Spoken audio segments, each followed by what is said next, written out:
Mags are empty, yeah? Magazine. Empty, yeah?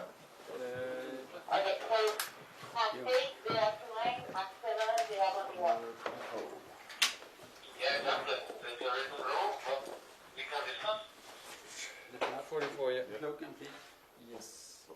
Thank you. So many different rules. I have to remember all. Thank you. But this is... Jan liksom pratar och pratar. Var det nummer? Jag tycker det har någon tom på det. Men... Han var nog här innan. Я воин пусти, да? Ja. Окей, хорошо. Можем продолжать. Okej, kom här. 7, 8, 6. Okej, det är plackvis. 18.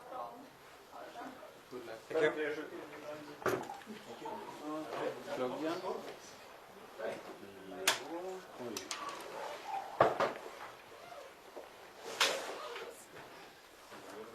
Job. What's your number? 56. Okay, good luck. Mags are empty, yeah? 6. Magazine is empty, yeah? Okay. Ja. Pick up.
Welcome back to Ostersund, where we are flying through the first week of World Cup action. Next up, we kick off the men's solo events with the original and longest competition, the 20-kilometre individual. 20k split over 5 4-kilometre laps, 4 shooting stages alternating prone and standing. Who will emerge in the yellow bib? Well, 2 hours of competition will decide. This the longest course that will be run here in Ostersund over the course of this week. We have an air temperature of 1 degree, but it has been as low as -2 today, and we expect it to, of course, drop significantly under freezing once again tonight. Good conditions out on the course. All our eyes, though, will be on those pesky red wind flags. Chad Salmela, former USA biathlete and coach, alongside myself today. Well, we've been debating it all day. The conditions, Chad, they look great underfoot, but as we know, the range so predictably unpredictable here. Yeah, what I like about the current conditions is it's saying maximum of 7 kilometers per hour wind right now. This is the calmest day we've seen since the start of this World Cup weekend. 7 kilometers per hour is barely enough to really affect even the prone trajectory, let alone the standing position. I think we're going to see a big increase in shooting percentage hits today because of those conditions. Well, let's take a look at the start list and some of the names that really draw the attention through the early starters. Lucas Hofer wearing bib number 5. Isak Fry wearing bib number 8. Well, we saw yesterday some good results from the early starters. Chad, what do you expect from these early starters today? Well, the great thing is that they can get out there and just kind of get their race going and not have a lot of information and have a clear track. When you start putting 103 starters out on a 4-kilometer loop, it starts to get a lot of traffic, and it's that's kind of the only thing about going out early that is nice. Temperatures are going to stay relatively consistent, but I think in the mentality of the individual start, actually, I would actually like to start early in the start order just to get into my own groove as an athlete. So I think that's the advantage, but that's about the only advantage. You're really not in the race per se out at the front, but you can surprise people from the front as well. So bib number 44, Eric Perrault, the world champion in this discipline. Sturla Holmlaglide, the yellow and red split bib goes just a couple of places after him. Eyes, of course, on Sebastian Samuelsson, Martin Ponsaloma as well. An up and down week for the Swedes in the relays. Tommaso Giacomo, of course, someone else to watch in this week. Emilio Jacquelin and Johan Olav Botten. Andres Stromsheim, who came third in the individual globe last season and kicked things off in really good fashion in Kontiolahti. Chad mentioned a handful of names there. Who stands out for you on this start list? I think first of all, Sturlaholm Lagride is certainly the guy to beat if you want to just look at statistics. He's the only one with he's got 4 individual wins over the course of his career. Everybody else is pretty much at one win in this discipline, except for Jakob Falk. Well, even Jakob Falk only has 1 win. He's got a lot of big medals in individual competitions. So but here's a great stat. Martin Ponsaloma has 1 win in an individual competition. You wouldn't think that really is his pedigree as a kind of a fast skier, but he has a win there, and that's equal to just about everybody else in the field.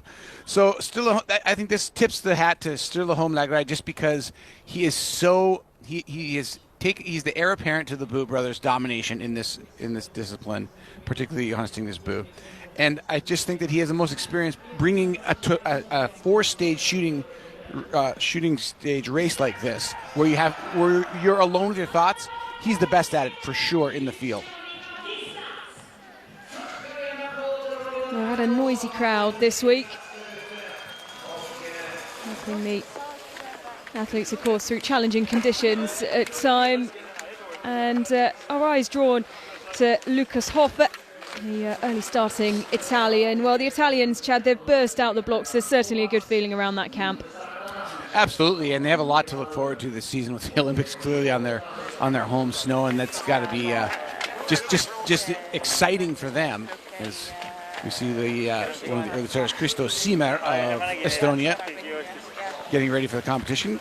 But I think you look at Giacomo. I think he is ripe for a victory in an individual competition. He's very strong mentally, like we talked about the ability of Sturlaholm Lagride to be comfortable in his own skin late in a race with a clean race going. That's kind of what you need.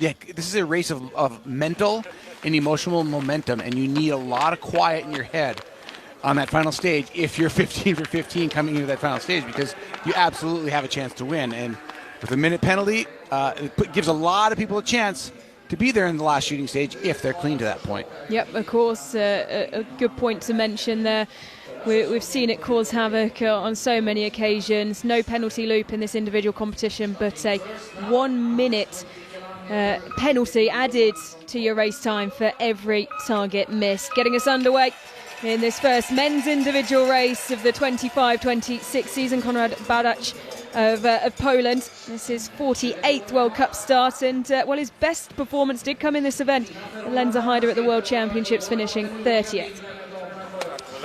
7th in the overall World Cup rankings last year. Did not score any points, though, in the individual because the Lenzer Heider race does not give him World Cup points. But number 2, interesting character. Yep, Sondre Slettermark, and of course we've seen him not be shy around the cameras at all. And the 21-year-old started the week with a very good performance, 16th in the single mixed relay with his sister Yukalek. This is just his 9th World Cup start, and World Championship starts, of course, included in that as well, Chad. Yeah, whenever I see the Slettermarks on course, I just kind of I marvel at them. They live in Greenland. Like, how do what is commercial travel like from Greenland to the main continent of Europe? It's kind of an interesting couple. Tischenko of Ukraine has a really good PB in this competition, 12th at the World Championships in Oberhof in 2023. Of course, all eyes on trying to replicate that today for the 31-year-old.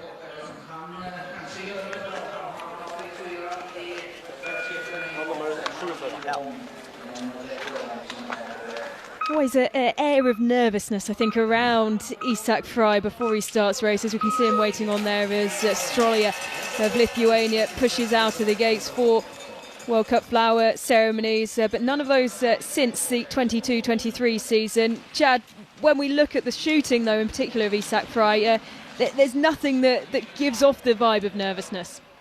No, and that, in fact, he's one of the best shooters in the world. He's not a particularly fast skier. I find him really fascinating, the way that he makes biathlon happen. He kind of makes things a little bit like Dorothea Vera was yesterday.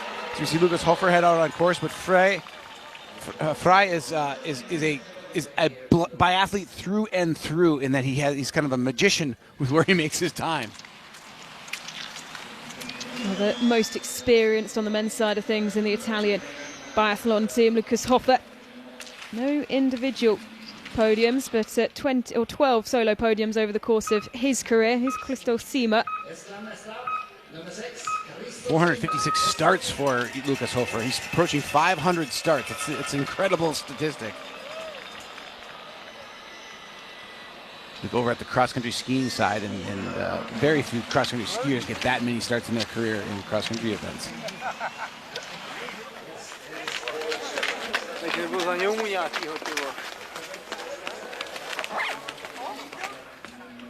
Joschka Burkhalter of Switzerland next through the gate.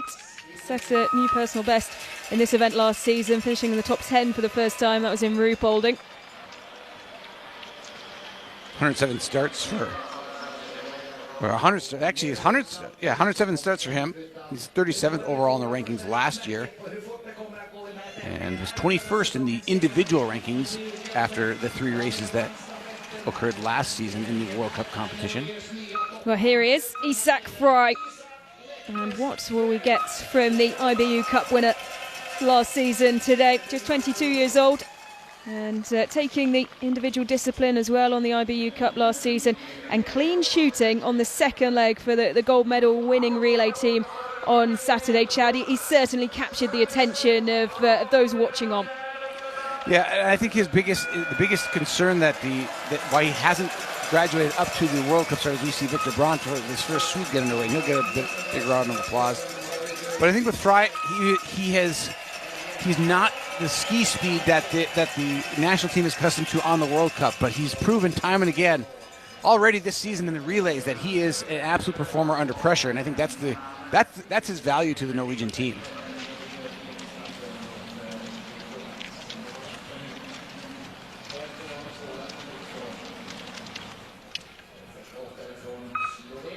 Dovzan of Slovenia.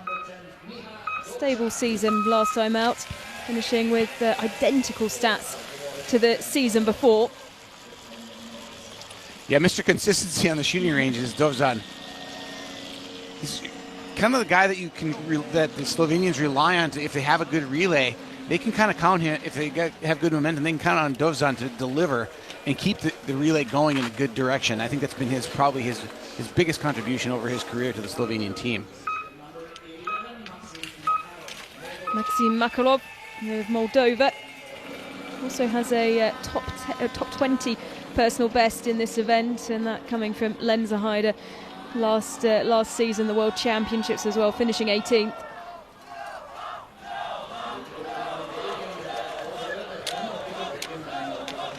You can see the athletes have to pick up their skis from the rack. The skis actually, the new rule since the ban of fluorocarbons, the skis have to be tested and put in the rack to start about a half hour before start. There is Florent Claude, the eldest of the Claude brothers. Great family of biathlon, split between 2 nations. Florent, the lone Claude brother, racing for Belgium, home of their mother. The other 2 brothers obviously racing for France. And we will see them later on in the order as we go. See the course. Sorry, Ellen. You can see the course is nice and firm. It is freezing temperatures, so that has kept the course in good shape. We've seen almost every day the course break down ever so slightly near the end of it, especially in the relay competitions. But it's also been a little bit warmer, so these freezing temperatures, to get 3 to 5 hours of freezing overnight, it's almost enough just in of itself to firm the course back up pretty easily. To get 8 or 9 hours, it really firms it up and creates a good tarmac for the entire field of 106 starters. And of course, traditionally, if the underfoot conditions hold up, fast course here in Ostersund as Konrad Barac comes towards the 2.8 kilometre mark, and of course wearing bib number 1, he will be the first athlete through.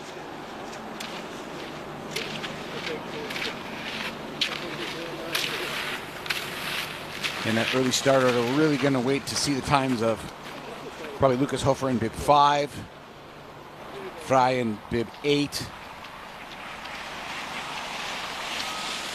They're going to be the fat early trendsetters at the 2.8 kilometer mark. But think about it, Alan, we're getting first pictures we're getting on the screen are from 2.8 kilometers. That's usually shot by then in almost every other discipline.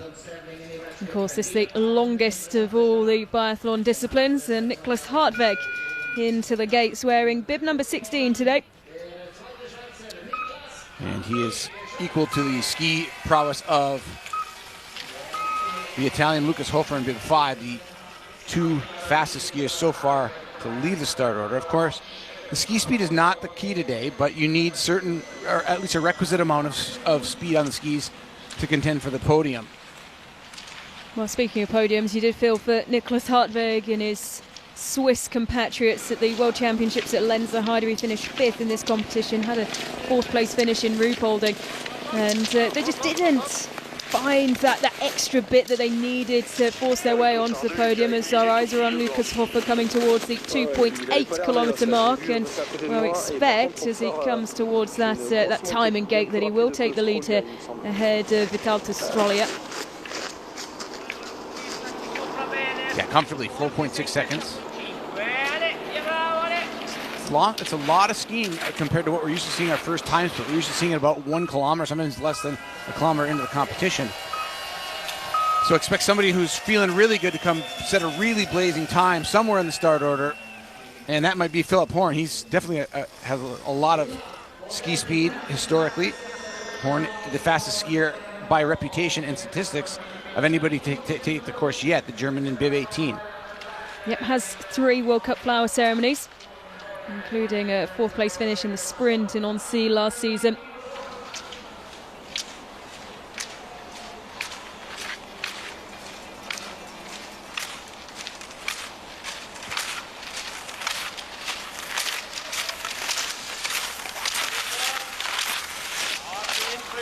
So Frey coming to the time check.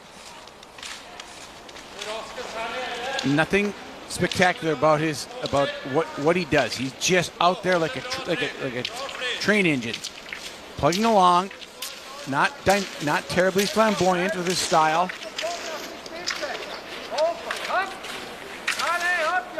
Challenging the time of Hofer. He's got to get to that blue mark in the snow, that vertical stanchion on the left side of the screen, and he's going to be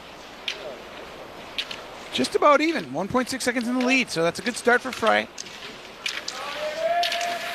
Well, nothing spectacular, as you say, Chad, but of course he does a lot of his talking in the range, where we now head as Konrad Badac in for the first of 4 shooting stages, alternating prone and standing, and he's going incredibly well so far. Can he make it 5 out of 5? He can, so the pole is through clean as our first visitor to the range.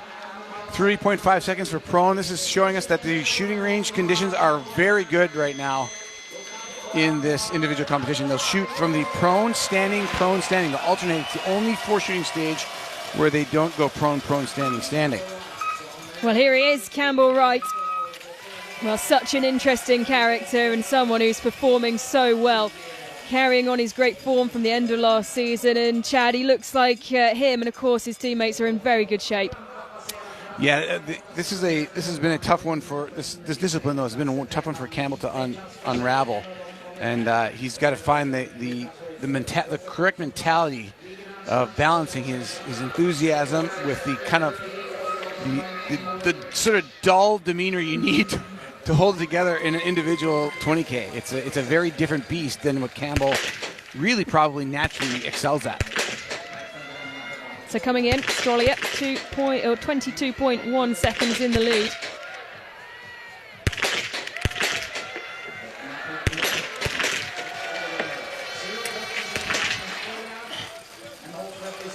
Nice shooting for Strolia. And the fastest of the 5 so far coming into shooting one is Lucas Hofer. 5-second lead. There's a miss, and the time Australia will go past.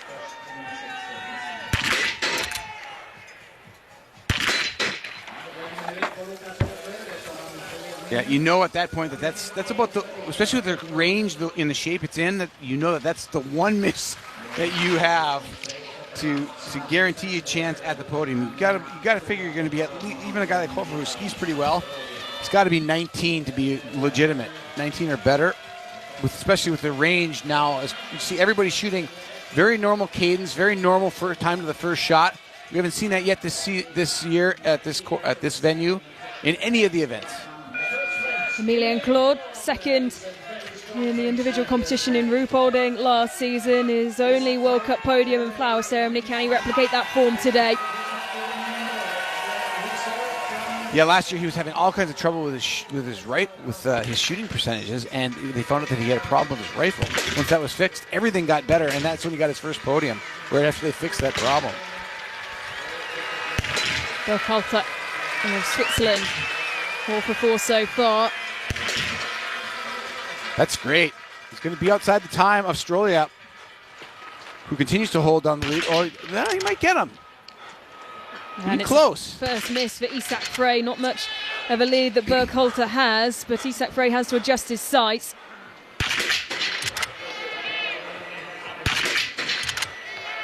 Look at the adjustment. Comes back, just realized that something was not quite right with his zeroing. These athletes shoot on paper. They have a period of an hour before the start to shoot on paper and make sure their shots are going to the center of the target in the wind and light conditions. You see Victor Brandt lining up. Oh, and a miss for Victor Brandt as well, as Isak Frey comes out to shooting 1 in 6.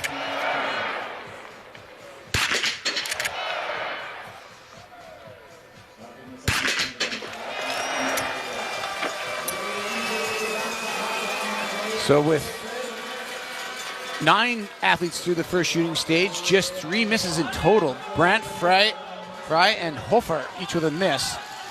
Burkhalter from Switzerland leading by 6/10 now over Strolia. Well, it's a very different picture, isn't it, Chad, to what we saw yesterday in the range, where pretty much everyone in the early stages was leaving with at least 1 miss. Yeah, I think it's going to put a calm over the field a little bit, make it feel a little bit more like operation as usual. I felt like yesterday's women's individual competition was semi-frantic from the coaching and the athletes' perspective in how they were addressing the fact that it was so challenging. But you still have to hit the targets. I mean, you look at what won the event yesterday. Still 18 for 20 and a great shooting performance by Dorothea Veer in wind like that. It's going to be the same thing today. It's just going to be a little bit easier to get there. And you have to be thinking in the back of your mind, somebody's going to go 20 for 20. So a 5.3 second advantage for Philip Horn as he comes through the first time check at 2.8 kilometers. We have 18 athletes through this point. Well, I kind of thought he might go out fast. He's got Mühlauer of Austria, the leader, at the 2.8 kilometer by 5.3 seconds. That's a pretty solid gap considering the level of the field so far.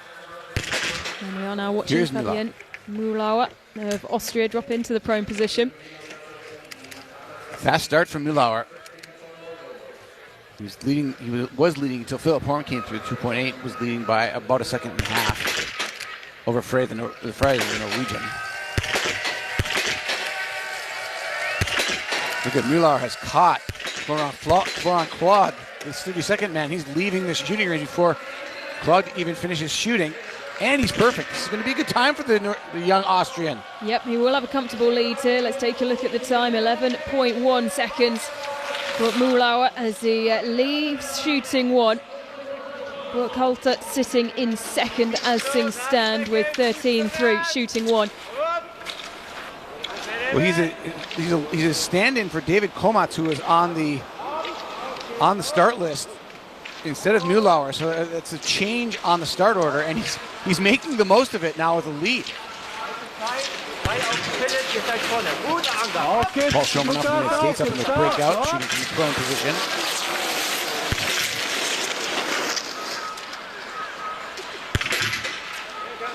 He gets all 5. Let's see what the time says as he comes out of the shooting number 1. He's trailing about 18 seconds coming in. There's Campbell Wright now. Coming towards the 2.8 kilometer mark. Campbell Wright won't go into the lead, but he'll only be a fraction behind Philip Horn. 0.3 of a second down on the time of our early leader Horn.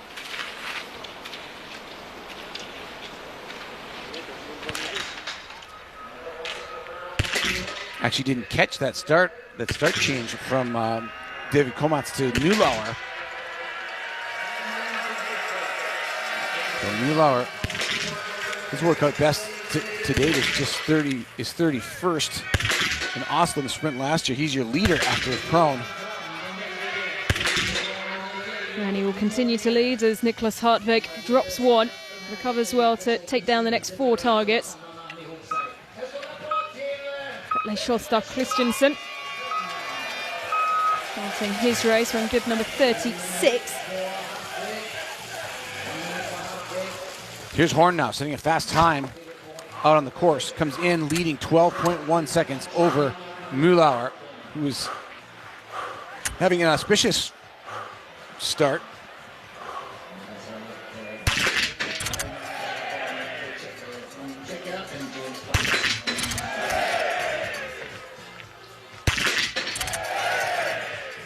Relatively slow cadence. But that's okay. With that minute penalty, you can go over 3 seconds a shot.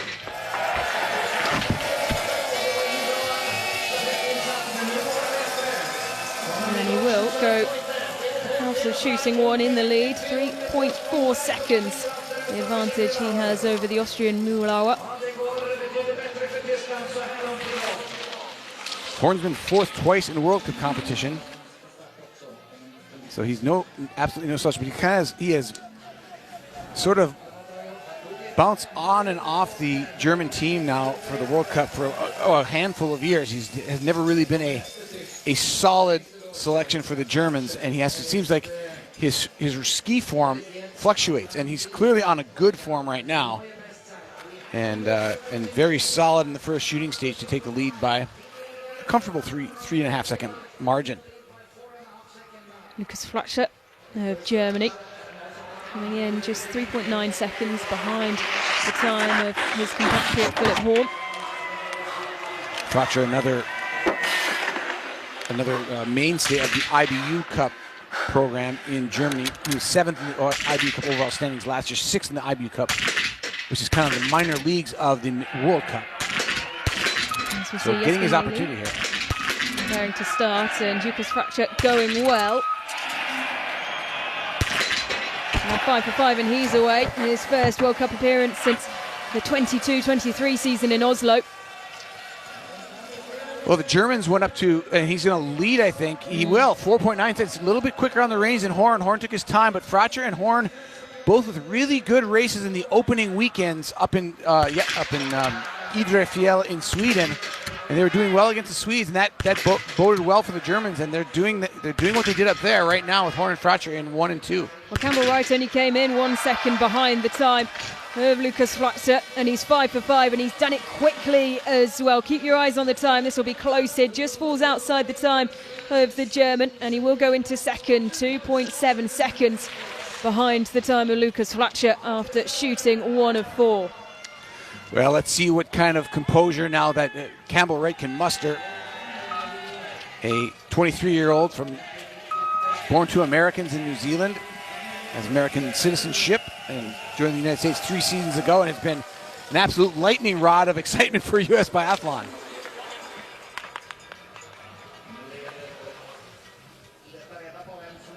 So our first few athletes coming through into the first standing shoot. There's on Vitalta Strolia.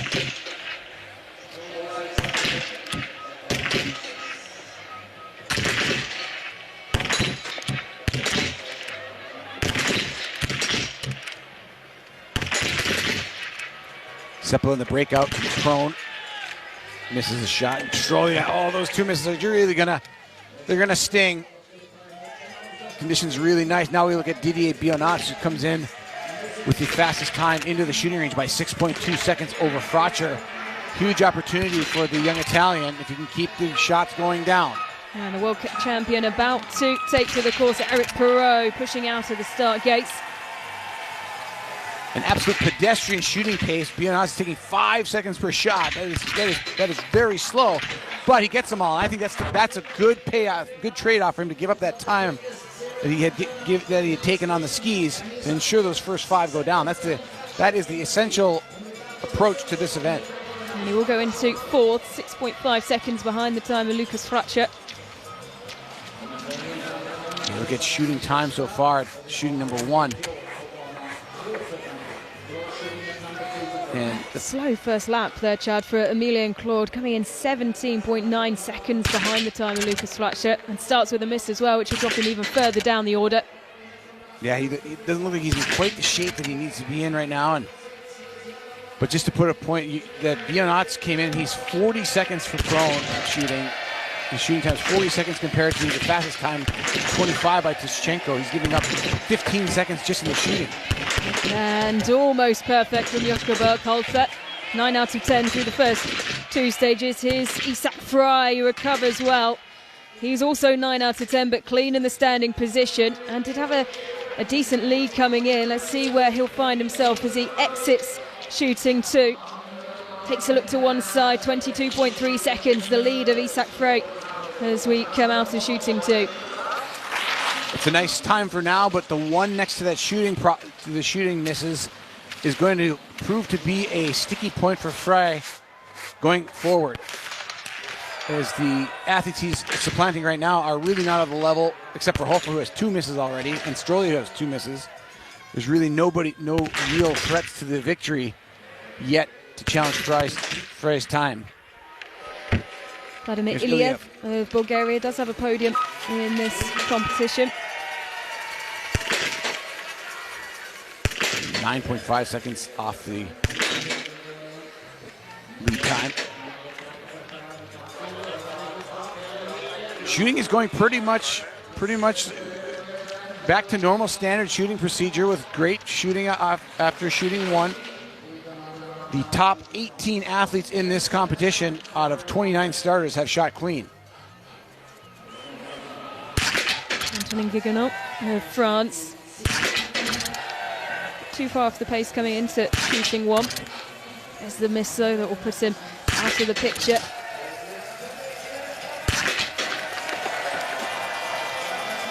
Guiganot going well on the skis, but that one miss will drop him down the standings.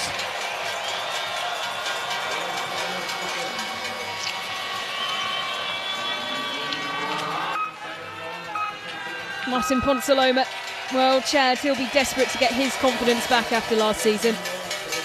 Yeah, now we get into the speedsters midway through the order. Ponsaloma is going to set some fast times out there, I would expect. The question for him is how can he get his mind and composure to a place where he hits 18 or 19 out of 20. If he can do it, he'll win. He's won an individual before by doing so. Here's Strela now, one of the best shooters in the field. Trailing by just 4.7 seconds. That's a relatively good ski performance for the first lap, but it costs him a miss from the standing, or from the prone. And that's going to bug him a little bit. Fabian Mulauer. Will put him into the plus digits, and now 3 in a row, and that good start has faded away. Yeah, just a little too good to be true. The first lap was plenty fast. You can see him even maybe looking a little bit overly sweaty, trying from his effort might have been too much in that second loop of skiing, and I would say that it probably was with those misses. Quickly on my 8, out onto the course as Sebastian Samuelsson waits. And that's really the difference between a seasoned veteran and somebody like Mulauer. They go out maybe just a little too excited in this first chance at an individual in the World Cup competition. Here's Paul Schomer now from the United States. Has been off the World Cup for several years with several injury issues, but has found his fitness last year, got onto the World Championship team late before the World Championships, and found his form. He's had a 9th place in this competition style back in Antolz, Italy, where the Olympics are about 5 years ago. Resettling, really trying to hold it together mentally. That's a good rebound off of that second miss. 9 for 10 for Schomer. Yeah, not going to be in the lead. Yeah, recovers really well to go into the lead, coming out of, well, going down into 6th after shooting 2, 48.3 seconds behind the time of Isak Frey, who also has 1 miss. Here's Schuster Christensen now, he's skiing well. 1.8 seconds out of the lead. Right where he needs to be. Doesn't need to do anything special. Oh, but there's a miss.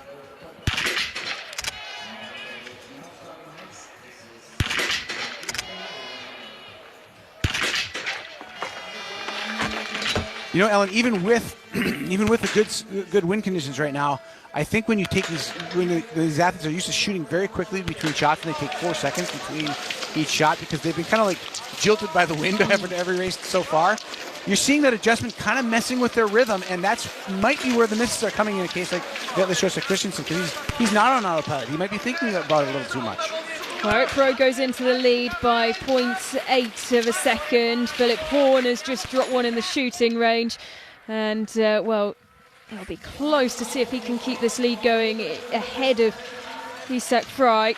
Came in with a 1 minute lead, and now that lead will be consumed after that one and only miss of his competition so far. Yeah, with the miss by Horn and by Frey, I think that we're still going to see this time supplanted by quite a bit with some clean shooters among the A-list athletes still to come. Now, someone who has quickly become one of those names that you'd plant among the A-list athletes, it is Martin Uldal.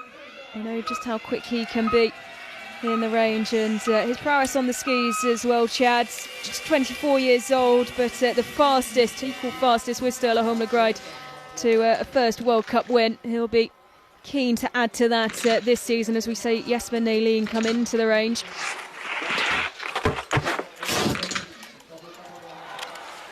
Good time for Nylén.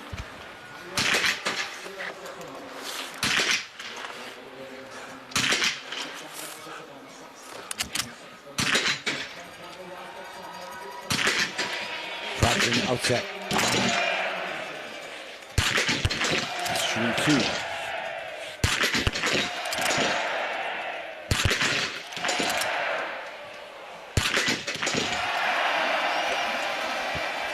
Five out of 5 for Jesper Nylén as Fracture drops a second.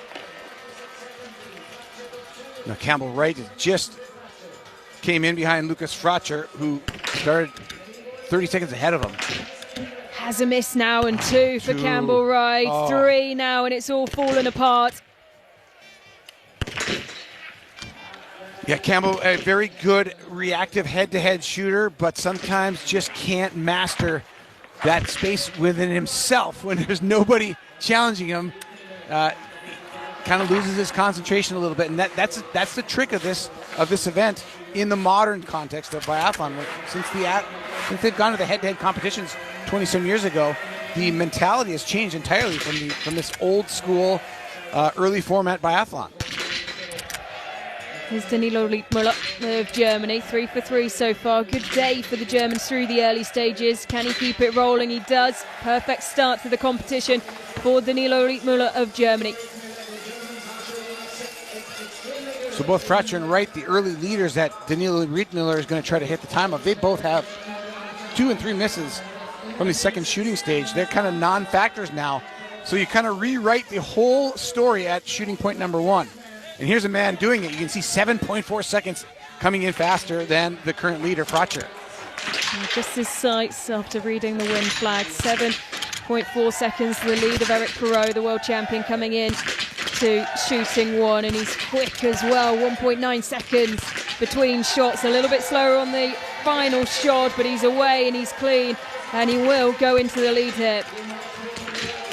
Are you surprised? I'm not surprised. I don't think anyone's surprised, Chad. He takes a look to this high, and he will see a 7.3 second advantage as we watch the shooting of Didier Bionats, who has 1 miss next to his name.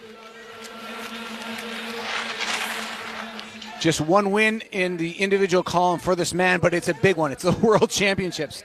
That tells you when you can win at the World Championships in the individual, you know you can win at this event anytime, any place. And he is in the lead now, right where you would expect him to be after shooting number 1. So strong mentally. Well, here is the split yellow and red bib of Sturla Holmlegard. 4 individual wins, including 1 here in the 21-22 season. It comes in 8.7 seconds down on the time of Eric Perrault. And that is going to put some pressure on Lagride if he hears the splits and knows where he is. That's a significant amount of time, but he's fast on the range and eats up probably a few seconds on Perrault.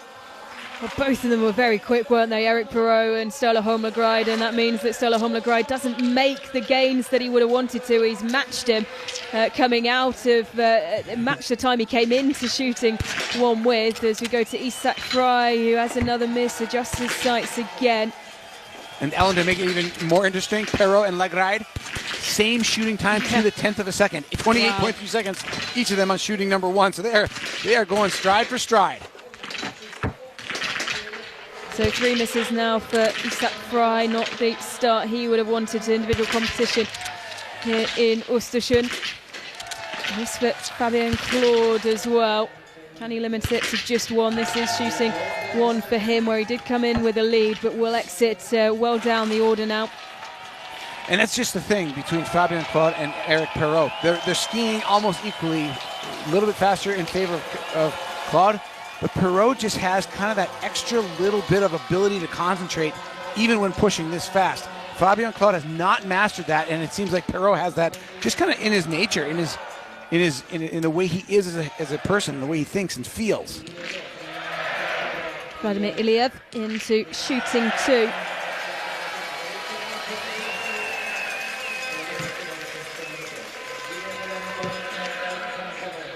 In the green here, but taking time to that first shot, which is a miss.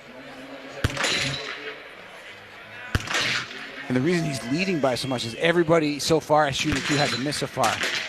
Fry still holding the lead over Biathlon by 2.9 seconds, born in third. Yeah, Iliev drops down the order, 3 misses. Eyes on Martin Ponsaloma. Coming in maybe conservatively for Ponsaloma standards, but it's paid off because it's 5 for 5 and he's clean. And now you just start building. Foundation. You want to just keep it under control. He knows that his ski performance, he does not have to go at the red line even to be competitive, and he can save some of that speed up for the second half of this race. If he can go 10 for 10, build that momentum, suddenly he can grab control of this race, both emotionally and physically. And it's just Estrella who has a miss in the first prone shooting, comes in 1.6 seconds though behind the time of the leader at this point, Isak Fry, who's of course dropped more further down the road. Well, this is Australia. If he can hit the shot, this is how he gets back into the race. Everybody else misses. He had the miss from the prone, where the first prone shooting is really stellar, but then everybody's coughing one up on the standing, and he comes through and nails them. And here is Quentin Firmaillet, who struggled with illness over the course of the weekend, dropped out of the single mixed relay, but looks good so far. 3 for 3, that's 4. Can he make it 5? He does indeed. Comes in 6 seconds behind the time of Eric Perrault. And that's a very good start to this race for someone who, of course, Chad, we know can dominate in this position. Yeah, great start for him as Germain comes in for the United States, but after shooting 1, Quentin Firmaillet drops into 5th. Only 9.6 seconds back, though. The gap is not big to Eric Perrault for Ponsaloma, Fracher, Lagride, and Firmaillet. Fracher, of course, dropped 2 from the standing, so he's out of it after the second stage. Claude now. Yep, going well so far, Claude. Clean to this point, shooting 3, comes in 37.2 seconds in the lead.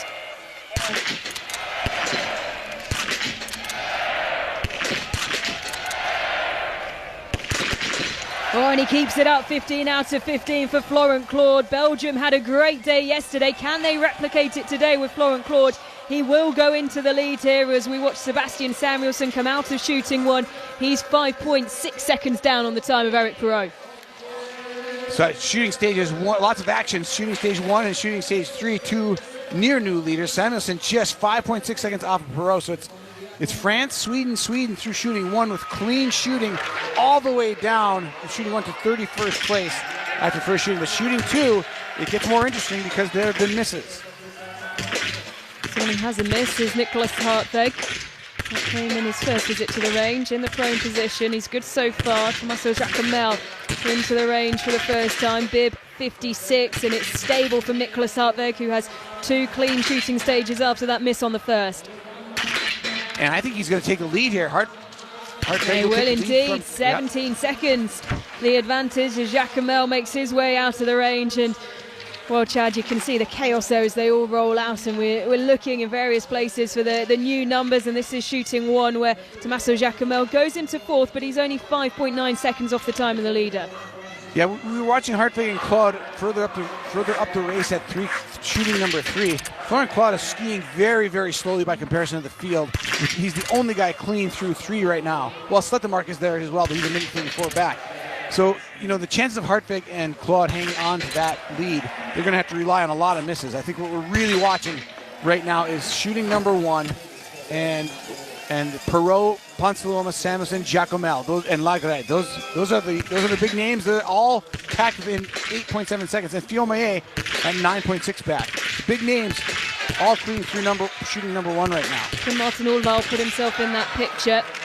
He will go into the positive numbers before he finishes shoot number 1. Can he stay clean though? 4 out of 4 so far. And that's 5. So still in the picture. Yeah, losing a little bit of time, but he's going to still be in the picture, as you say. He fall outside the top 5. Uldal drops into 9th.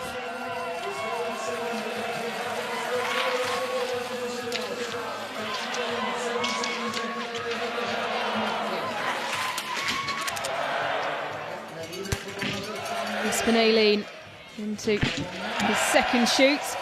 11 seconds in the lead over Rastagujevs of Latvia.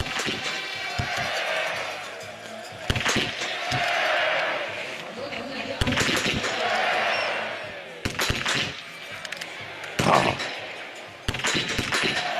I was just going to say, Nalin is the kind of guy who can ski fast enough to take a podium finish in this event, but there's always that inopportune shot that he tends to drop at the critical time, and that was the shot I think he needed to stay in contention. 8th spot now, instead of challenging for the lead. Should point out Andres Rastagujevs of Latvia has taken the lead over Hornig after shooting 2. We saw Hornig leave the shooting range, but Rastagujevs now heading towards the 3rd shooting stage as the new leader.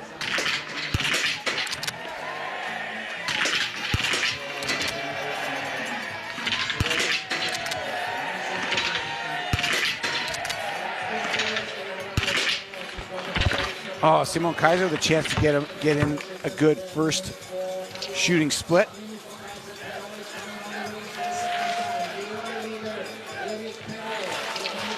And he'll move into, after shooting 1, Kaiser. Down to 41st, Simon Kaiser drops after coming in a favourable position.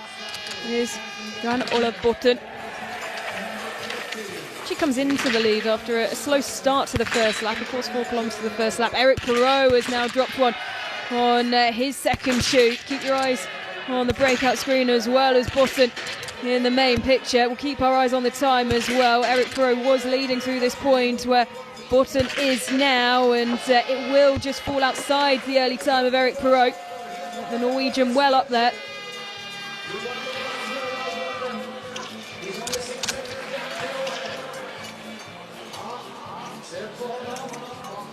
So you can confirm that Eric Perot has come out of shooting 2 in 4th. Plan with a miss. Chris Hoffer with a miss now as well. That's 3 for his total now for the day.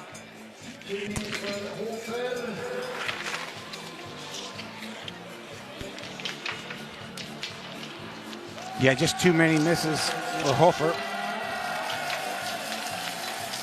4 misses, it's solid, but it's not gonna make any headlines in Italy. No, not today, and not after the headlines, of course, from yesterday. As in comes Sturla Holmlegreid into shooting 2. He's come in 5th in terms of those around him, but when you look at the comparison with the time of Rastagujevs, he does have a 16-second advantage. And this is the Sturla Holmlegreid we want to see, but He drops one. He's going for it. He's actually shooting normal cadence. And it's going to be one of the fastest shooting times, I think, in shooting number 2. But with that miss, he drops down a little ways and will be 45 seconds out of the lead now. That's for Philipp Navrat of Germany. Still plenty of names that can challenge. Certainly the flower ceremony positions coming through. Shooting 1 as Isak Fry has another miss. That's 4 for the day. That's not going to be what he wanted. This was a chance for him to possibly shine for the Norwegians with his relatively slow ski speed compared to his teammates, but pressure maybe mounting on him just a little bit. He takes the early lead though, 10.8 seconds ahead.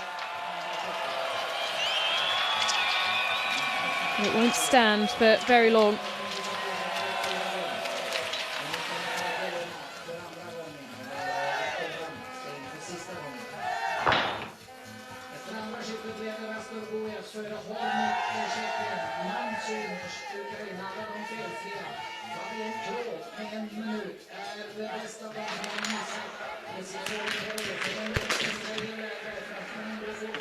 So leading coming into shooting 2 now, Martin Ponsaloma, a 34.6 second lead over Rastiguyevs.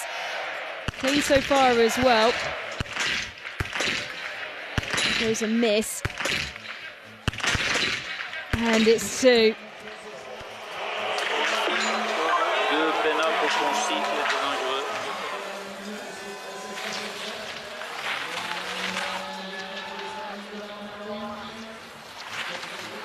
So across the time check coming out of shooting 2 in 22nd, Martin Ponsaloma within 90 seconds of the leader Rastiguyevs.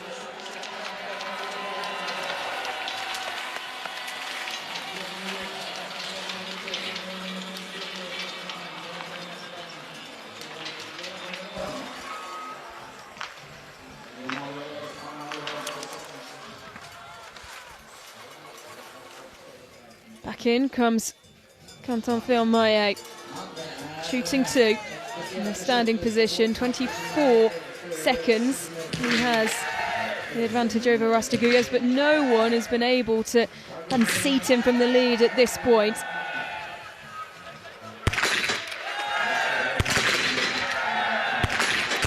Absolutely we see that going change for it now. This is very quick from Fillon-Maillet, and it's perfect. Well, that is the Quentin Fillon-Maillet that we expect to see when he steps foot in the range, and he will take the lead here. We've had to wait for some time for someone to dethrone Rastiguyevs at shooting 2, and it will be Quentin Fillon-Maillet as we flick to shooting 3, and just Estrello goes into the lead, but 24.8 seconds, the lead now with Quentin Fillon-Maillet at shooting 2. You know, Quentin Fillon-Maillet has a little bit of an obstinance in his personality that you see from time to time. And he often just takes the bull by the horns and makes it happen. He hasn't done that in a while. That looked like the old Quentin Fillon-Maillet, who was a little bit obstinate and saying, I want to win this race, and making something happen to do just that. Can he be challenged here by Sebastian Samuelsson, who's also clean at this point? He's shooting very well, not quite as quick as QFM. But he gets them all, and that's the big thing.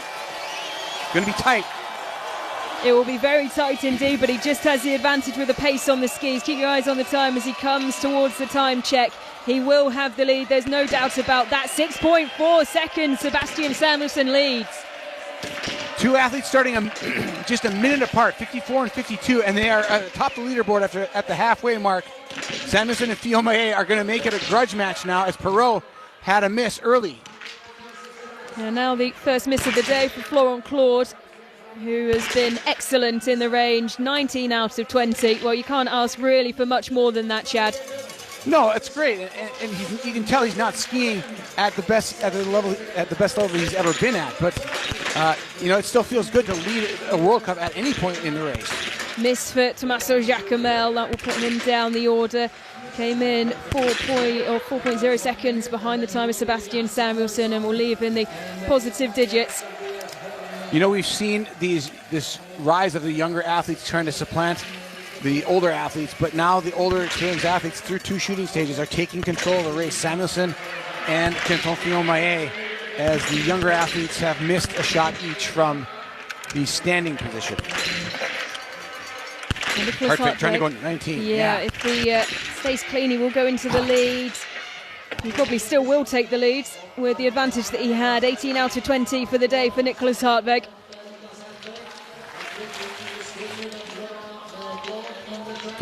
Going to be very tight with Florent Claude, who had one less miss than him, 19 for 20. And here's Horn now in the shooting range for the final time. Yep, Nicholas Hartwig into first with a 11.7 second advantage. It's 18 out of 20 for Philip Horn. I think he'll take the lead now. He's skiing fast enough to do it. Yeah, he will have a significant lead over Nicholas Hartwig here. It will be over the 30-second mark, 38.3 as we look up to Martin Uldal in the breakout screen. He's going well. Can he represent the young guard and be clean at 2 shooting stages? And he does. Oh, he can indeed. 10 out of 10 for Martin Uldal. 2 shooting stages to go. He won't go into the lead owing to his time on the skis, but a composed performance so far coming out of shooting 2. Now Hornig at 3, shooting number 3.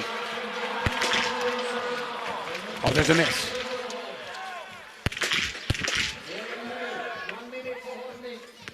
And Hornig gets dropped. He had a great one going, but that miss will put him out of the lead. Chasing Strelo with 1 miss as well. So not skiing quite as well as Strelo. 31.9 seconds back, but a solid day for Hornig with 2 more ski laps and 1 more shooting stage.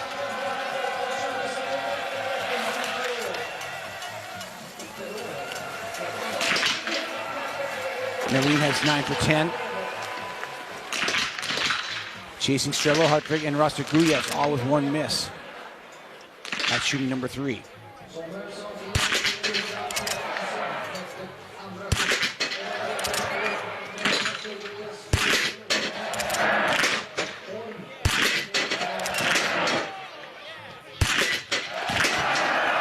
Nicely done by Jesper Nalin. Won't be enough for the lead, but he holds a good position. Into third he goes out of shooting 3. You know, if he can just keep it 19 for 20, have that be that 1 miss, he might find himself with a chance. But right now, with so many of with the rain being in such good conditions and so many of the enough of the top athletes in the world clean through 10, it's a tough proposition for Nalin. Well, here's Vitaly Manzin of Ukraine, who started last season so incredibly well. Just outside the podium places in the short individual in Kontiolahti. And, well, here he is this time round. 15.2 seconds he comes in. And there's his first miss of the day as he adjusts his sights.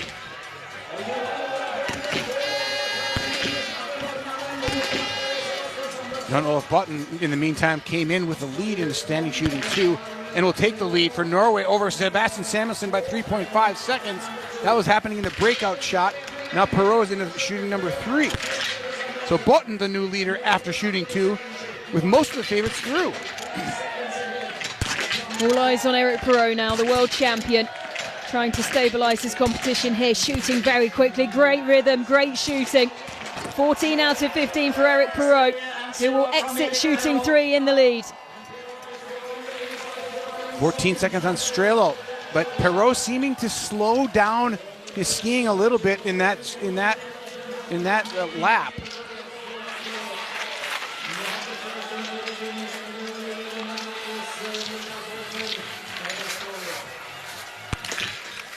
So many stories going on, jumping back and forth. Now on to the final shooting stage. Didier Bionats. You can see the time of Philip Horn come and go. Not able to keep the ski speed up with him, and that's going to drop him further back with that miss.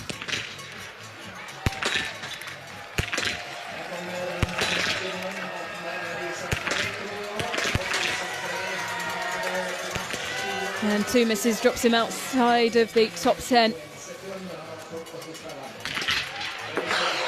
He's into the prone position, drops Sturla Holmler glide. 1 miss, comes in 20.4 seconds behind the time of Eric Perot, and he will see that time of exiting shooting 3 come and go. Jan-Olof Botten with one third-place finish from 2024 in Soldier Hollow in the sprint. Currently leading the individual after 2 shooting stages with most of the big names through the 10-shot mark. That guy keeps it a single miss after 15 shots. He's into third, 21.9 seconds behind the time of Eric Perrault. Miss for Fabien Claude.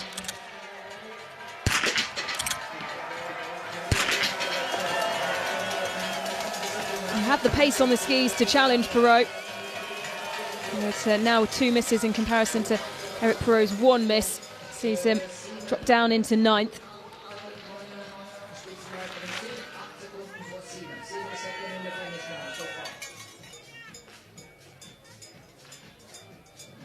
So Botten throwing down, he's the leader after 2 shooting stages. He skied the fastest second lap, 4.2 seconds.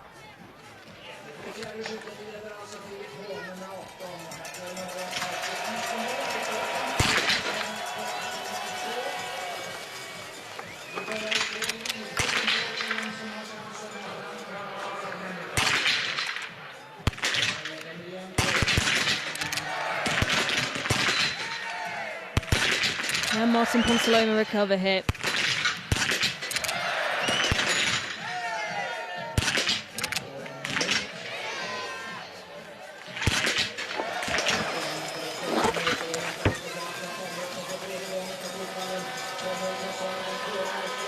Just outside the top 20, Martin Ponsaloma owing to those 3 misses. Still not quite clicking in the range.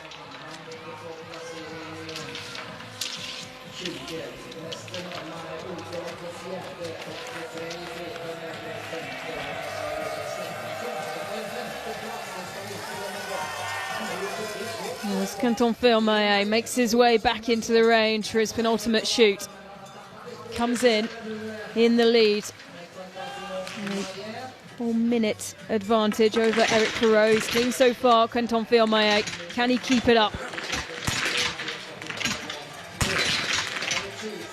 Olympic champion in 2022. A big winter ahead.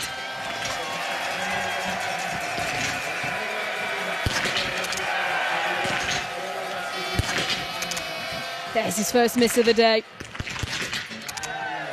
Switches to Strelo as well of Germany. 2 misses now for Quentin Firmaillet. Really has to settle here, and he gets the final down. At 2 misses, and his 3rd visit to the range puts him out of contention.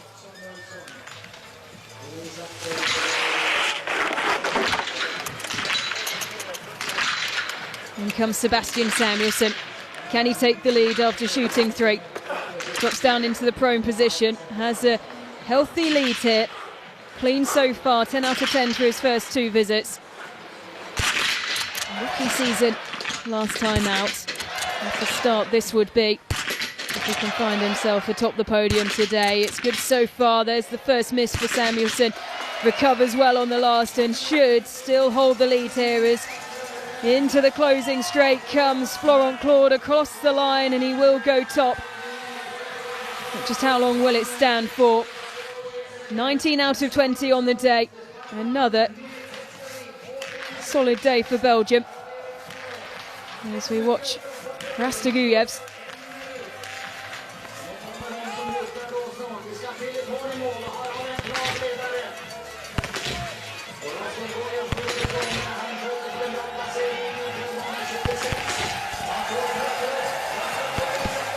And it's perfect from Rastaguyevs on the final shoot as Horn across the line. He'll go into the lead.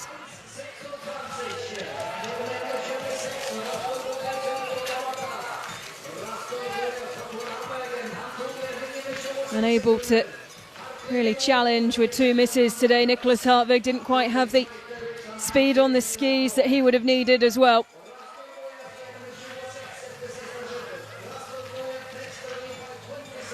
Here's Vetle Sjolstad Christensen, 2 misses from his first 2 visits. That's 3 now.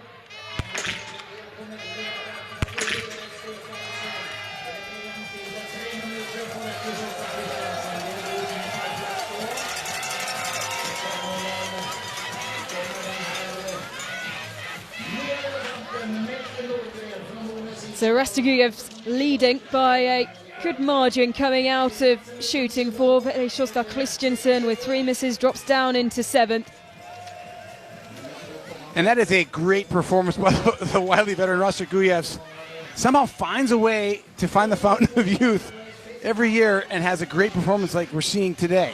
Well, full of youth and energy is Martin Uldal, and shooting like an experienced biathlete as well. 10 out of 10 so far. Can he keep up his good form? Just clears his sight.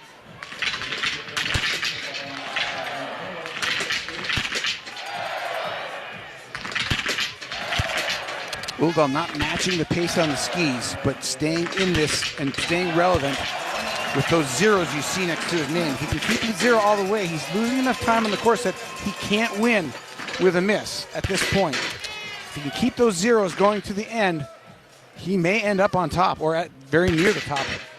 Taking He's his kept them time going though. so far. 5 for 5. That's 15 out of 15 for Martin Uldal, who will take the lead out of shooting 3. Sebastian Samuelsson, of course, further down the road. He has a miss, but Martin Uldal, crucially, is clean. Well, I love his strategy. He knows he's not competing at the very tippy top of the ski form, so he's settling in, taking his time on every shot, and just taking a strategy that might find him at the top of the podium at the end of the day, and it's a great strategy. Stefansson with Sweden. That's his first miss of the day. 2 of them just not skiing fast enough to observe that. He had to do the same thing as Martin Uldal to stay relevant. Now Jesper Nalin with a chance at 19 for 20. He's got 30 seconds to clear them and get out on the course to take the lead.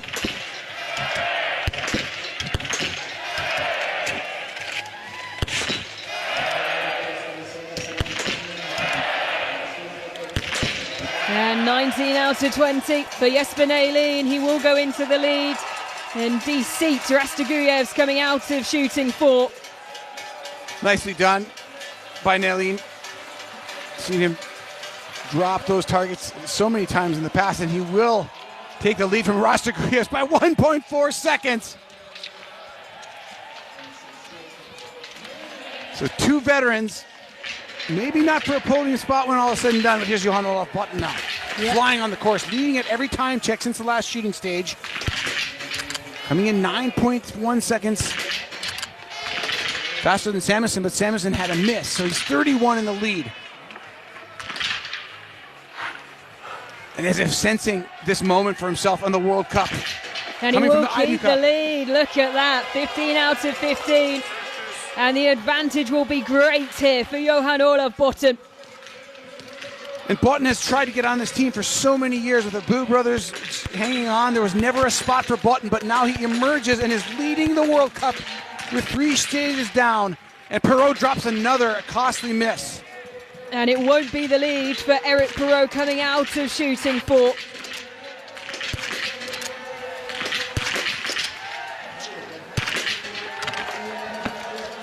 And the breakout Jacqueline has 2 misses so far, but he's clean from the 3rd stage. We'll see where that puts him.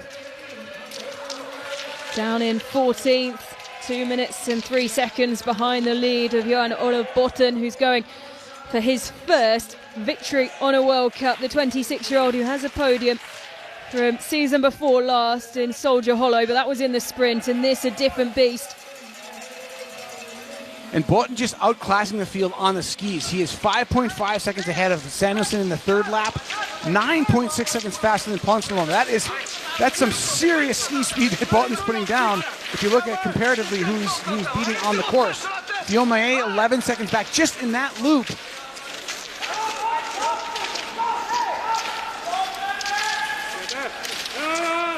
We're watching just Estrello coming towards the 18.8 kilometre mark, or 4 behind the time of his compatriot Philip Horn by 40.1 seconds. Sturla Humlegreid now. Got the lead coming in. Best he can do is 19 for 20. Calm and stable. Great cadence. That is how you do biathlon when the chips are down and when you have to make it happen. 19 out of 20. You can see Fabian Claude is skiing faster than Lagrade. He started a minute behind him and is already shooting. But that doesn't matter. He's missing too many shots. Lagrade's 19 for 20. And will take the lead by 17 and a half seconds. Wow.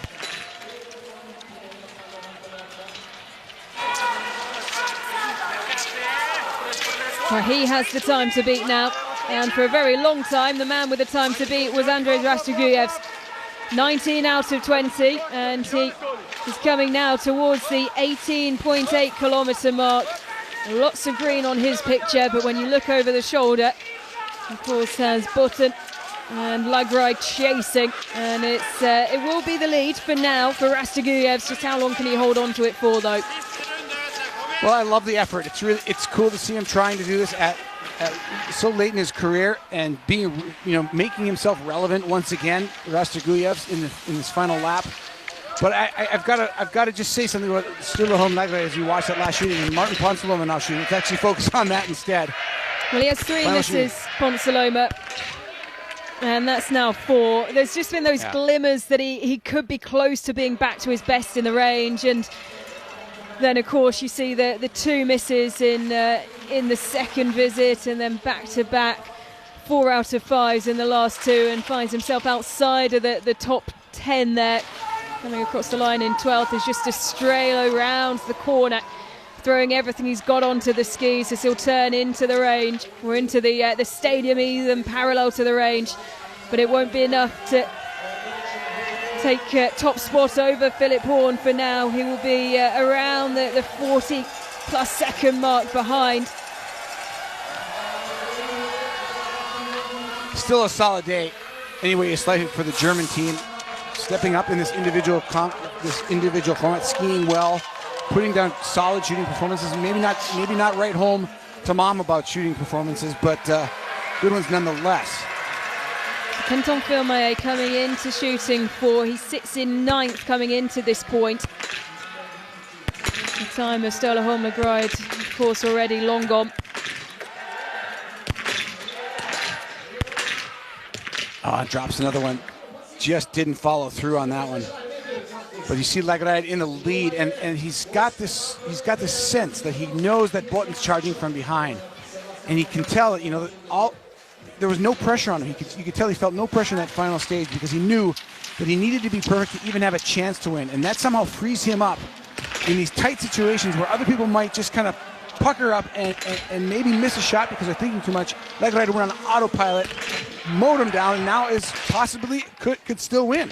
Even with that missed shot. Rastoguyevs coming into the finishing straight. Sebastian Samuelsson, 19 out of 20, and he will lead out of shooting 4. Rastoguyevs will come towards the line and just didn't have the pace on the final lap. 19 out of 20 on the day, but across the line in second for now, and that won't stand for the Latvian. But here is Sebastian Samuelsson, Chad, and just look at the advantage he has here. I just got goosebumps for Sebastian Samuelsson. He has so long wanted to win an individual competition. He's not proven the ability to do it. He's flying on the skis today, and now throwing a performance for Johan Olaf Botten to try to match from bib number 63.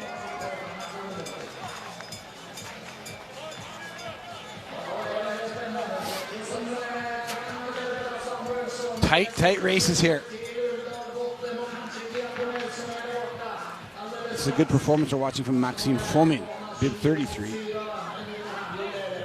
This week, Tommaso Giacomel, 1 miss so far as Maxime Fomin comes towards the line. 19 out of 20. Great day in the range for the Lithuanian. It's going to be a personal best for him by quite a bit. Miss for Tommaso Giacomel, so 18 out of 20.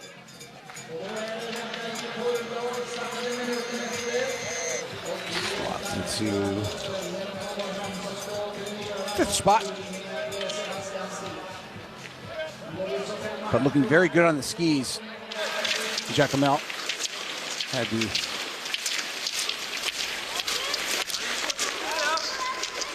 pulling the 10th fastest time on that last 4th lap. Here is Perrault now trying to get to the finish. 3 seconds up to the Rastoguyevs. 20 to Nelin. But when you look at the challengers who are coming from behind, no doubt it won't be enough today for Eric Perrault. Here's Jesper Nalin, who leads by 19 seconds, 19 out of 20, just half a kilometre left to ski. Yeah, Perrault just he went out pretty quickly and then just sort of stuttered on his ski speed and started coming apart later in the competition. Not even on top of the French team at this point in his ski speed on each of the laps, and trailing Rasigulias and Nalin on that at the 18.8 kilometer mark by 20 seconds. His course time, though, 6.2 seconds back of Samuelson, so picking it up a little bit in the final stretch. Here's Oldal now. Yep, all eyes on Martin Oldal as Jesper Nalin comes towards the line. Oldal perfect so far and continues the form. That's 4 out of 4. Will it be a perfect shooting day? It will indeed. Absolutely spectacular from Martin Oldal. 20 out of 20. Nalin across the line in first, but it won't stand for very long at all. Martin Oldal leads 9.2 seconds, his advantage over Sebastian Samuelson, and what a day this young man is having. But this is a tough place to be because you see 9.2 seconds to Samuelson. You know Samuelson is flying on the skis. Oldal is not flying. He's here because he's clean. He's got 3 kilometers to hold off 9.2 seconds on a charging Sebastian Samuelson ahead of him on course. That is a tall task. We'll see if he's up to it.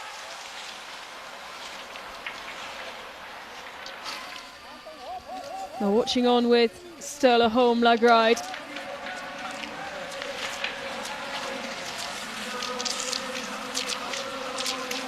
Perrault's going to see the time of Nalin come and go now, which is kind of surprising. He's only 1 shooting penalty worse, so that tells you Perrault not quite skiing at the level that I would have expected him to today comparatively to Nalin and maybe even Horn. He might fall behind Horn, who has the same shooting penalty as him. And he will lose the time of Horn. He'll drop it, and he's going to fall behind Rasigulievs too. So no podium today for Eric Perrault. Johan Olav Botten, though, in the range. He's also perfect. A real battle between the 3 Norwegians at the top. Will it be another perfect 20 for a Norwegian athlete? It's getting closer and closer. For the win, this shot. And he gets it! And he does it! 20 out of 20. Spectacular performance in the range for Johan Olav Botten. Well, look at the time. 48.4 seconds, his lead coming out of shooting 4. In his 10th World Cup start of his career. He's going to take the win as long as he stays on his feet. He's got a commanding lead. And this shows you just how deep the Norwegian wells go in this sport. Well, what a performance from the 2 newer faces on the World Cup circuit as Sturla Holm Lagride makes his way around the final twists and turns. Emilien Jacquelin in the breakout picture, clean through his final shoot, but of course dropping 2 earlier on in the race means he's out of the picture here. Sturla Holm Lagride. 19 out of 20, but you needed to be perfect today to contend with the Norwegian youngsters.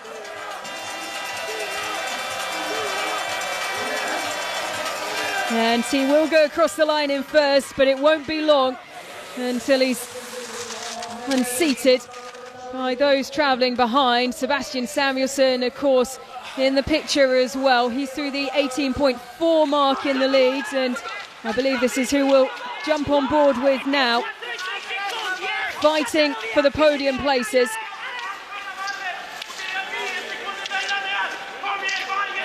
He's got the lead for now, but he's got a sinking feeling that Botten's gonna do a little better.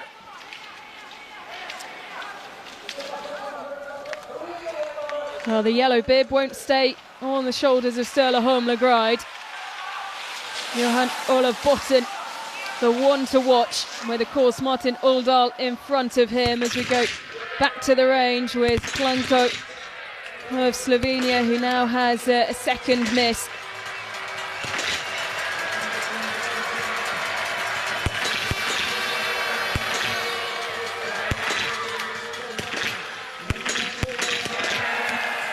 Still a solid day on the range for him. 19 or 18 for 20. Prochain, c'est bon. Le prochain, je sais quoi lui dire pour lui. J'espère. Fais-moi ta batte.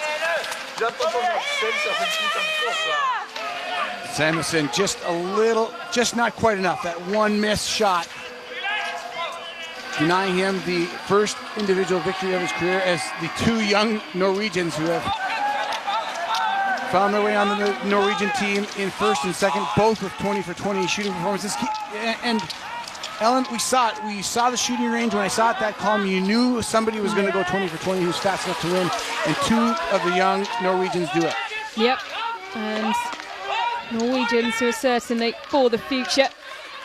Martin Oldal has, of course, one win. That was in the sprint in Onsi Le Grand Bornard. He hasn't stood on the podium since, whereas Johan Olav Botten won third place finish from Soldier Hollow, the sprint in the 23-24 season, and he's barely featured on the World Cup since, whereas this man, a mainstay, and the one that's evaded him for so long, will continue to evade as Sebastian Samuelsson does all he can, but all eyes on the Norwegian pair behind him.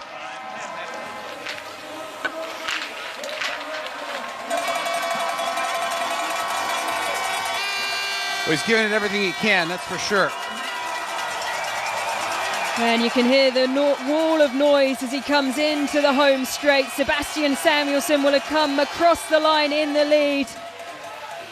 19 out of 20. But he will miss out on his first individual victory.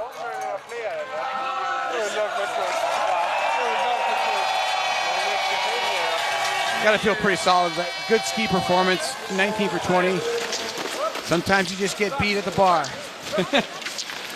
Well, we spoke about pace on the skis. Just where will Sebastian Samuelsson find himself on the podium? Because Martin Oldal is treading quite close to the line at 18.8 kilometres, 2.8 seconds his lead over Sebastian Samuelsson.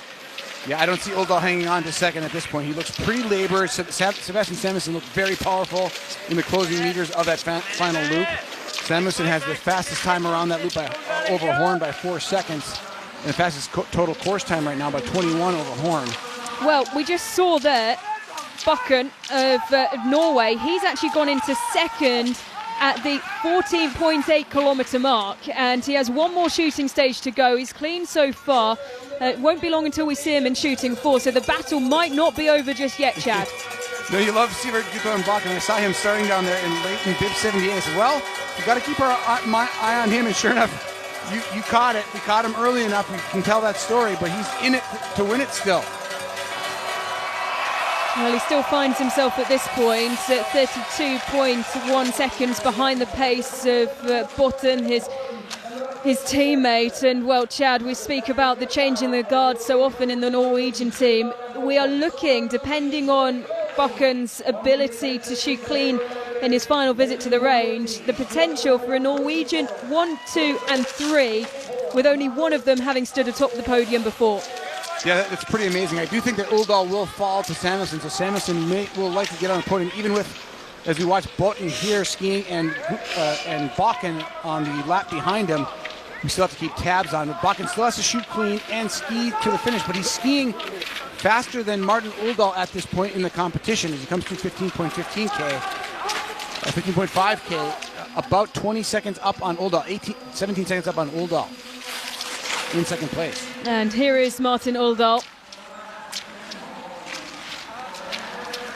Has he found enough on this final lap to stay ahead of Sebastian Samuelsson? Now this could be quite close. As he comes around the corner, 20 seconds he has to get to the line. Clean shooting, 20 out of 20. But he could still find himself off the podium here. It's going to be so incredibly close. He has to fight towards the line, but he will do it. Into the lead. 20 out of 20, 2.3 seconds the lead over Sebastian Samuelsson. Now, can we start to look towards a Norwegian 1, 2, 3? We will be quickly taking our eyes to the range where we expect the arrival of Buchan incredibly soon. He's just pulled into the range in second, 32 seconds behind the time of Ola Botten. Well, Buchan has a win in the mass start in Oslo back in 2022 before he had his heart problems that set him back. And he's been on a long journey back from those irregularities with his heart. And here he is with a chance to win. Well, maybe not win. Oh, and there's a miss. Still a great story. Still fighting for the podium spots, possibly. No, he'll fall outside the time of Lagerlad with that miss.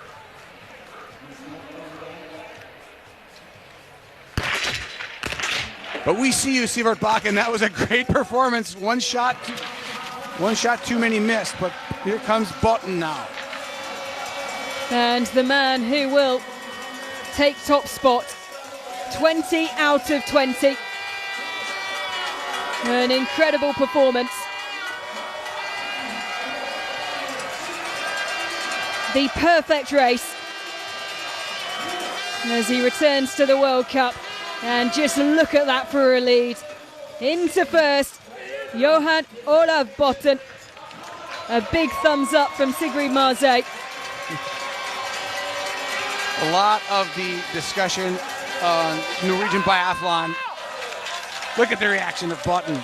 But a lot of the talk in Norwegian biathlon has been, should Johan Olav Botten be on the World Cup? Many people have said yes. He's been relegated to the IBU Cup, where he succeeded at every level you can at that circuit, and jumps up to the World Cup now in his 10th start ever in a World Cup, as a World Cup start, and he takes the win almost by a minute. That is a huge exclamation mark on Johan Olav Botten's career, and to all the questions posed in the past about his ability and where he should be. A maiden victory and just a second career podium. Job done. And, well, a very good day, you have to say, for these less experienced on the World Cup Norwegian faces. Of course, they have plenty of experience in this sport when you look at the work that they put in on the IBU Cup, and for some the Junior Cup, as Emilian Jacquelin. Not the race day that he would have wanted. Gathered himself well through the last two shooting stages and across the line in 10th. 18 out of 20.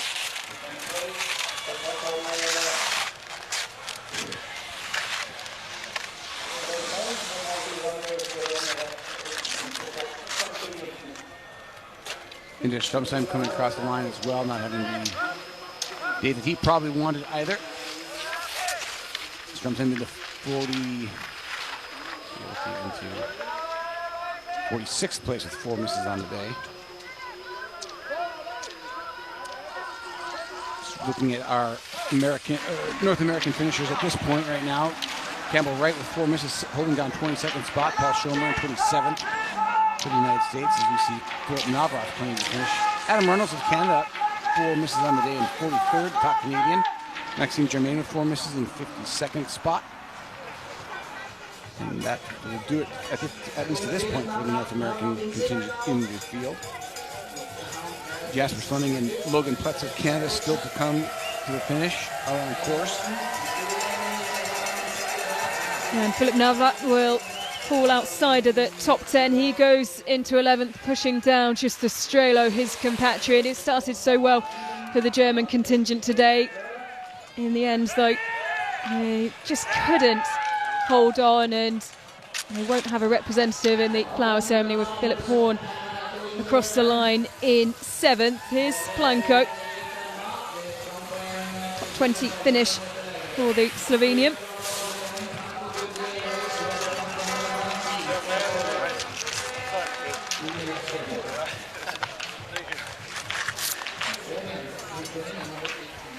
Well, Chad, what a performance.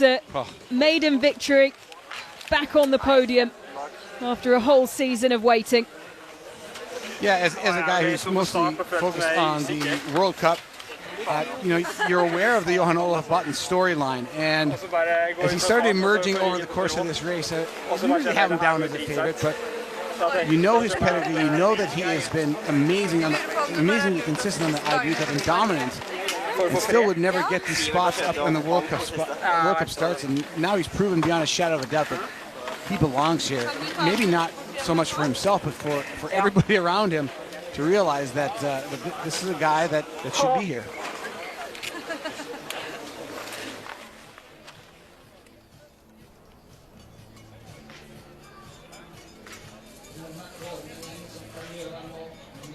Just great composure as well, all the way through the race. He had the fastest course time by. I mean, I think that's the biggest thing is you didn't really realize that Button might come out and outski the field the way he did. He was 18 seconds faster than Samuelson, which is a big amount of time. But then Philip Horn, who skied out of his mind today, was third fastest skier. But Button was still almost 40 seconds ahead on the course than Horn. And when you have that kind of speed and you put 20 shots together, you're going to win absolutely. And he did so in a resounding fashion. He still almost could have pulled the win off with a miss.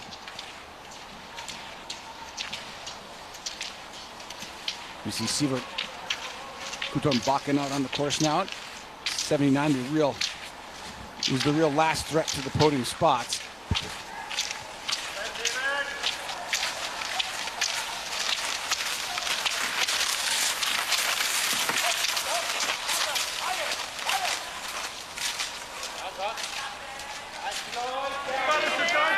Well, they have served up a clinic, I think it's fair to say, in the range, Chad, today. The Norwegians, you have, as things stand, at 4, with, of course, Bakken to come in the top 15. Christensen with 3 misses, but when you look beyond that, of course, Button and Uldal coming across the line clean, 20 out of 20. McGride with 1 miss, and then, of course, Bakken here, who'll slot into 4th. With 1 miss as well. It really was a superb day of shooting.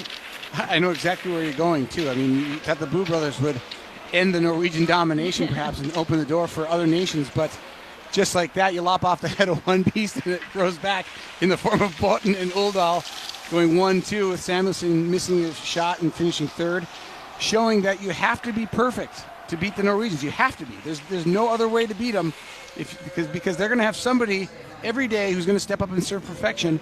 If you want to beat them, you've got to do it yourself. You've got to do it too. With Colvin coming into shooting 4. Bib number 90 had a couple of DNSs with, of course, over the last couple of days, a few colds and viruses going around the camp. Of course, Chad, nothing unexpected for this first season of the World Cup. That always happens. The teams come together, they stay in hotels, they're bringing stuff from all over the world, and plane travel, train travel, bus travel, and get together in a first World Cup spot, and there's going to be some people grabbing some germs that they weren't accustomed to and getting a little bit ill. It's kind of par for the course. You heard even Dorothy Veer say that about. She almost didn't start yesterday, and she won. She almost didn't start because she had some sniffles and didn't feel 100% healthy. Whoa, look at that. That's how you do it. 20 out of 20. Jakob Kolben of Estonia. And bib number 90. And, well, his best is in this competition is 32nd at the World Championships in Lenzerheide. Well, Chad, just 1 lap to go, and he finds himself in 11th. Yeah, this is going to be better than that. He just has to keep the form, the skis going, keep them moving. And Sivert Gutorn-Bakken trying to supplant now Sturleholm Lagride just off the podium in the 4th spot. Nice to see him back at the top of the sharp end of the stick for this World Cup field. Into the finishing straight. A welcome return for Sivert Gutorn-Bakken. Not quite enough for the podium today, but, well, he's really shone. 4th, back in the flower ceremonies, and, well, just 1 miss. 19 out of 20, placing himself, well, in the top 5. Across the line just ahead of Sturleholm Lagride. Yeah, and Bakken having a great ski performance for himself. He's just 2 seconds off the time of Martin Ponsiluoma, just to put it into perspective. Ponsiluoma, of course, being one of the fastest guys day in and day out. Maybe not his best day, but the fact is that German and his teammates Samuelson and Botten were all faster than Ponce Medina, but Bakken was almost at the same speed, as was Uldal. So the Norwegians came and brought very fast skiing along with near perfect shooting across the board. And it's back to the same old thing. Norway, Norway, Sweden, Norway, Norway. We've seen this before, but with different players.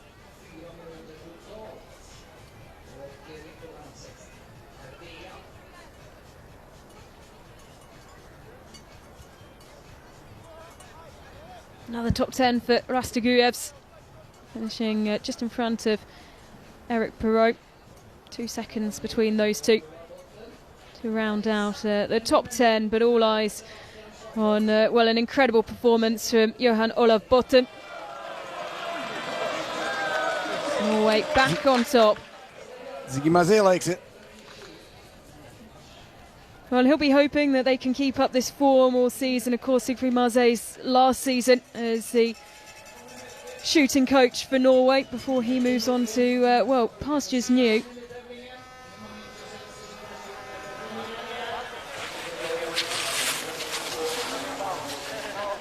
Nordgren of Sweden, who could go 19 for 20 here. Starting late in the order, bib 96. 23 years of age, getting his second World Cup start of his career here. And this is pretty heavy stuff for 23-year-old Melker Nordgren. Made a bit of a splash getting on the podium in the opener World Cups, or opener Swedish competitions up in Idefjell. But you can see the task of 20 kilometers. He's shooting at 16 kilometers now, and his legs maybe giving him a little bit of trouble. You can see the barrel moving quite a bit too. That this is a long way for him. He's probably never raced this tired, or never shot this far into a race this tired on such a big stage, especially going 14 for 15 to this point. Well, interesting to see him shake his legs out a bit there, Chad. It's something that the British biathletes mentioned. It can be quite a deceptive entry into the range here, and you can find yourself with a little bit more lactic in your legs than you do in other courses. For sure. You think everything's fine, it's downhill, but at the same time, your body might be trying to like remove that lactate in that downhill, in the static tuck, not being as dynamic. And poor Melker Nordgren learns that it's a 20-shot race the hard way, and hits just one of his last shots of 5. But he'll be back, and he will put that lesson to use in the future.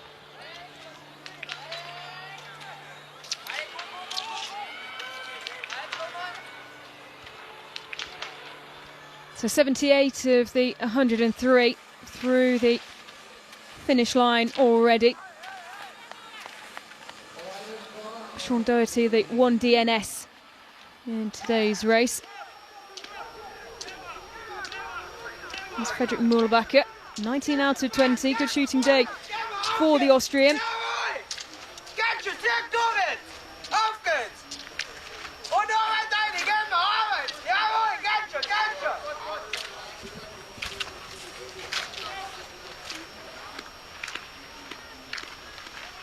Best placed Austrian across the finish line, Simon Eder, with 2 misses, finding himself in 24th.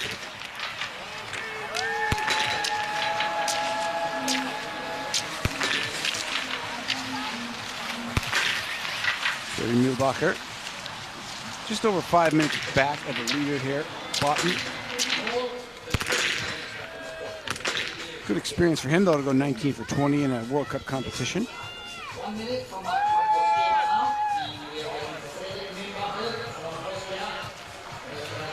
Mühlbacher's raced 15 times, 16th start in a World Cup.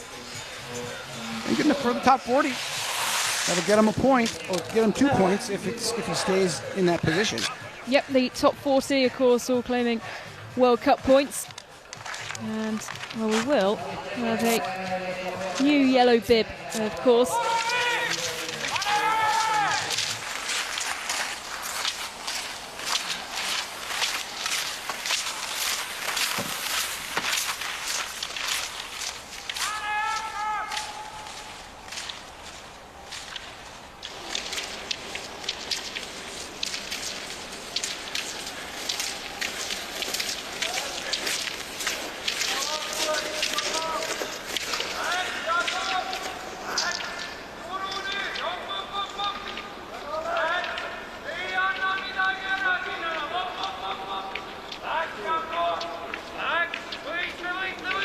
this is really strong stuff from Jakob Kulben.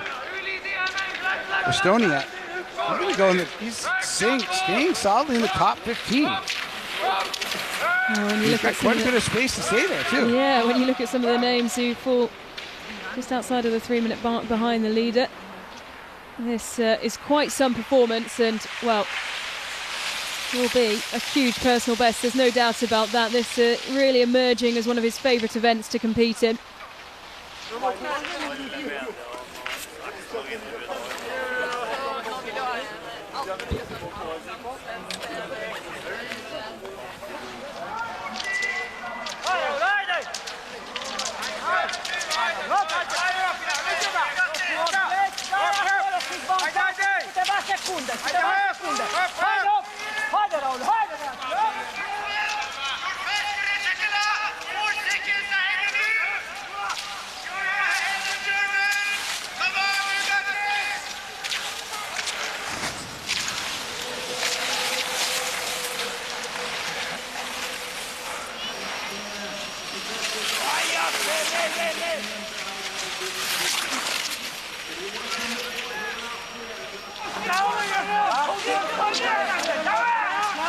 Well, this is going to stand for Jakob Kulben from Estonia, bib 90. He's got one more climb and a downhill into the stadium.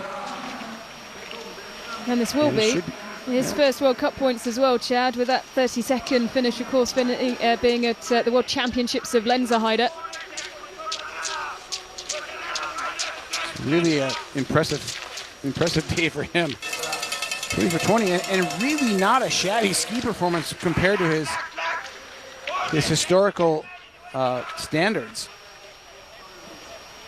And still only 20 years old, made his debut on the World Cup last year. It's a 23rd start on World Cup and World Championship races, and 20 out of 20. We'll keep our eyes on him until the finish line. He was fourth in the Junior World Championships individual, this event in the individual at the Junior World Championships last year, so nearly getting a medal at the Junior Worlds. So those of you following junior biathlon, you'll probably know the name Jakob Kulben. And he comes in and races his first World Cup individual, and he's going to really ring the bell, challenging the likes of Jacquelin for 11th. He's not going to get him, but he's going to move into 12th right behind him and ahead of Navrath. Kudos to you, Jakob Kulben. You've just emerged onto the World Cup. Well, a huge performance from the 20-year-old. 20 out of 20. An excellent day in the office, and a new personal best by a considerable margin. Well, there's some athletes, Chad, who are quite grateful that we only run a handful, if that, of individual races in a season.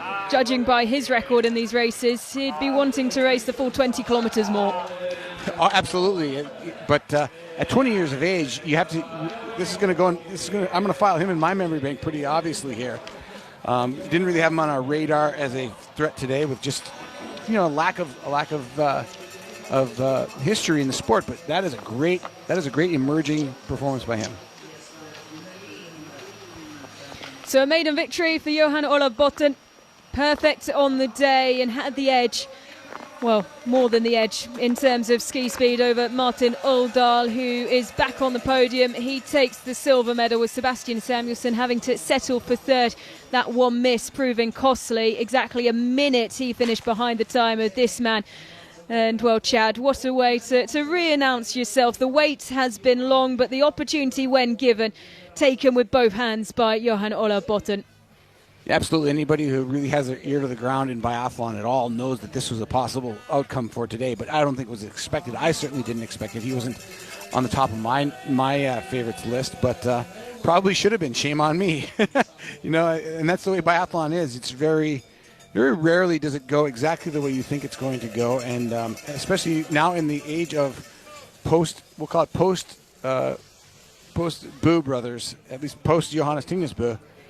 I think we're going to see more diversity on the top of the podium and the podium itself. You can see how Eric Perreault went out there and gave a very high level performance, but it was just not sharp enough and didn't have enough of that gap that Johannes Tingnesbø could carry with him into any situation and ensure victory. there's nobody really with that ability in the field to do that day in and day out the way Johannes Bø did, and that's why you're going to see a mishmash at the top of the order. I think more than we're used to in the last probably 20 years, because it started with Ole Bjørndalen, it was carried on by Martin Fourcade, and then perpetuated by the Bø brothers. This sport is going to open up a lot more opportunities without somebody as dominant as those three athletes had been over their careers. And a medal for Sweden. And it is bronze for Sebastian Samuelsson, who will still carry the weight for an individual win. Plenty of medals in his sock drawer, but none of them from a 20-kilometre individual. In terms of the gold colour, of course, bronze today as he dissects the race with the coaches and his teammates. Julian Petitjacks across the line with 5 misses. And bid number 88 goes into 90th. Jesper Nælin will get on the flower ceremony again for the 5th time in his career. He has 1 podium and a 5th and 2 6th places prior to today. He gets 6th again today, and ties for his 3rd best finish of his career.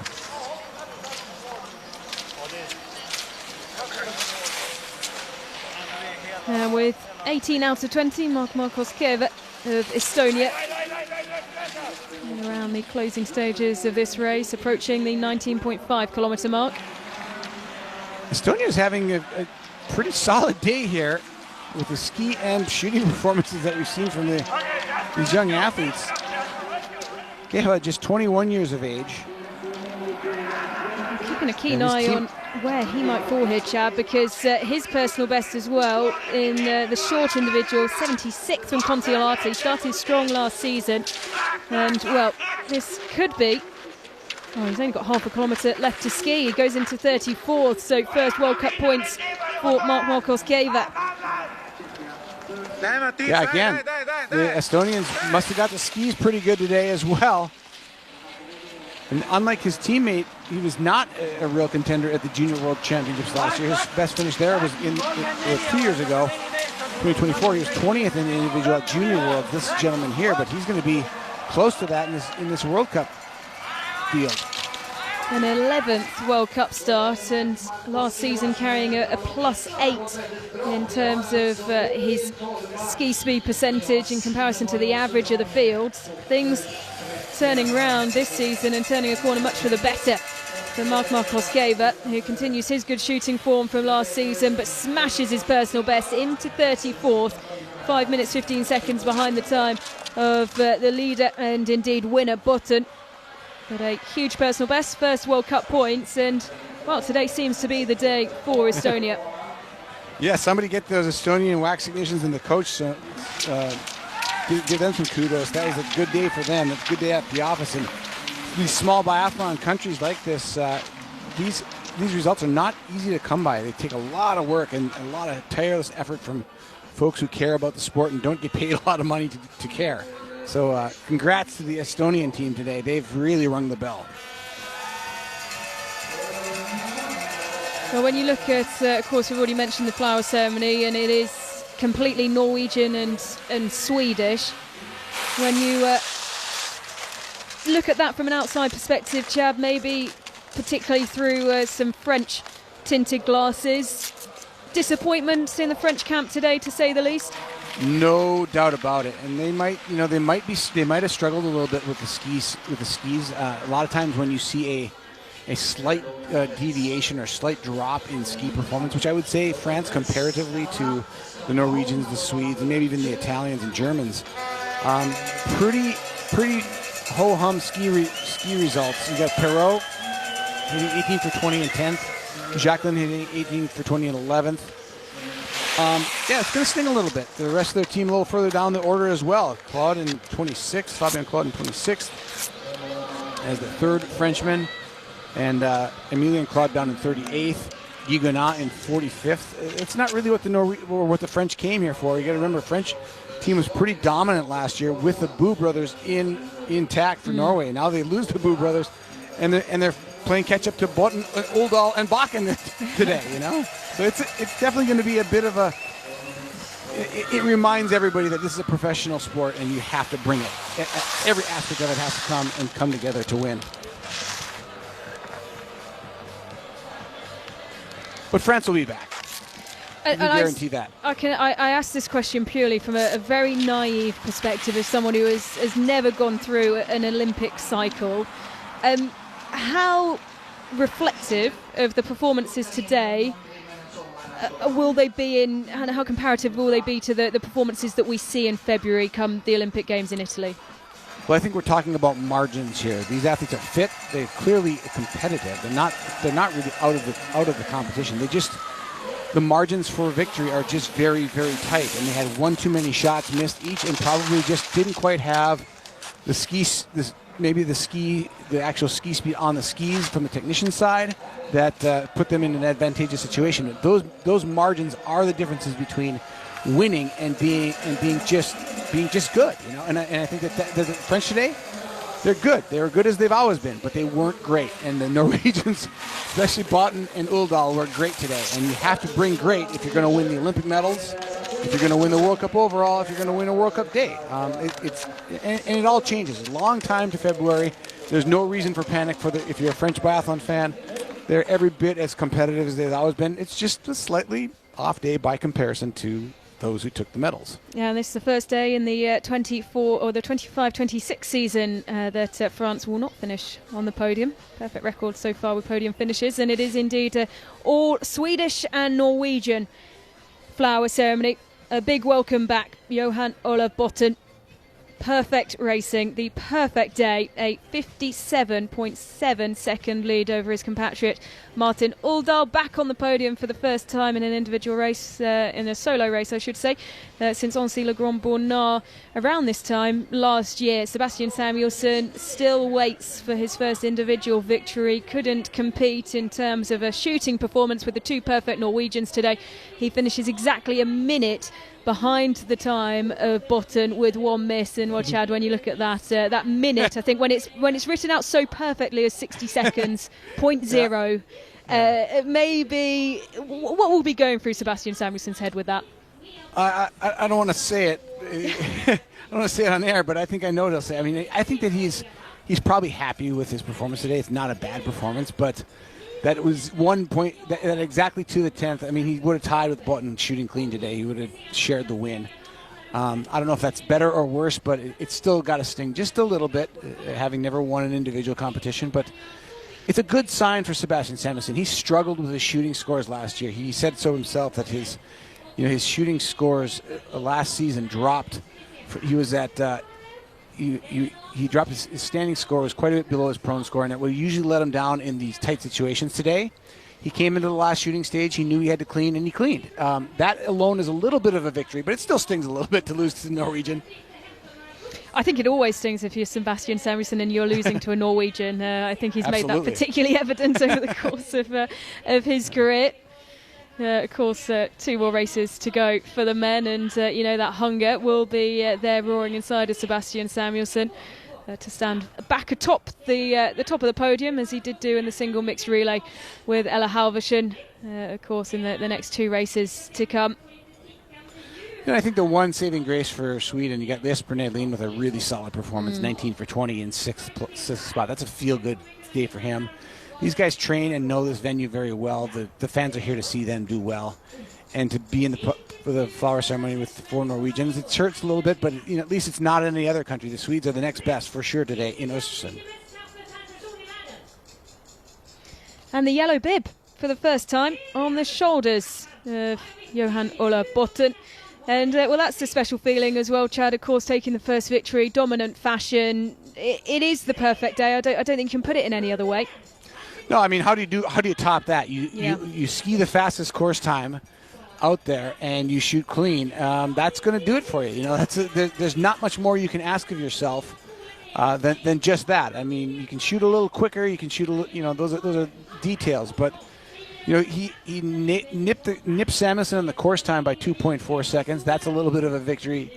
Or actually, the total ski time on course was very solid. He was 18 seconds ahead of Samuelsson, so he shot slower. Botten bought him the time, to hit those 20 shots. Those 18 seconds that he gave up, that he bought from Samuelson on the ski course, gave him the chance to settle down and hit all 20 shots. Maybe the difference. And but that 1 minute exact is not all skiing. It's partly shooting time. It's partly setup time. But really, I mean, if you're Johan Olaf Botten, you have to kind of be pinching yourself a little bit, saying like, where did that come from? You know, it's a pretty great performance. Have to mention as well, with a 12th place finish, Jakob Kolbin of Estonia will wear the blue bib, the best of the under-23 finishes today, and smashing his personal best, shooting clean, first World Cup points and the blue bib. What a way to finish your Wednesday evening. Sebastian Samuelsson, of course, finishing in third. Really gave it all he had on the skis, finishing, as we've already mentioned, exactly a minute behind the time of Johan Olaf Botten. That's 65 points going the way of Sebastian Samuelsson. Martin Uldal now on 75 with a first silver medal.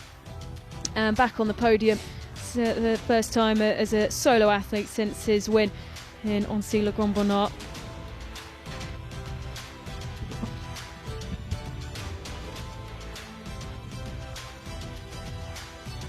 Well, this is an important medal as well, Chad, as much as we have spoken about Johan Olaf Botten. A real marker that Martin Uldal is here to stay. We've spoken about the rotation, of course, with athletes coming up from the IBU Cup back down to the IBU Cup, particularly when you look at the Norwegian men's team. I think the French women's team as well is worth mentioning on that front.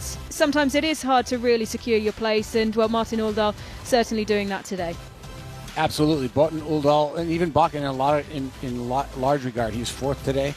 Those guys can feel pretty confident until a couple days time when they have the sprint competition and the pursuits. I think the Olympics are looming, and these athletes, with the Boo brothers in rotation, really didn't have a realistic shot of getting the opportunity to prove that they could be on this Olympic team. And now that they're standing aside.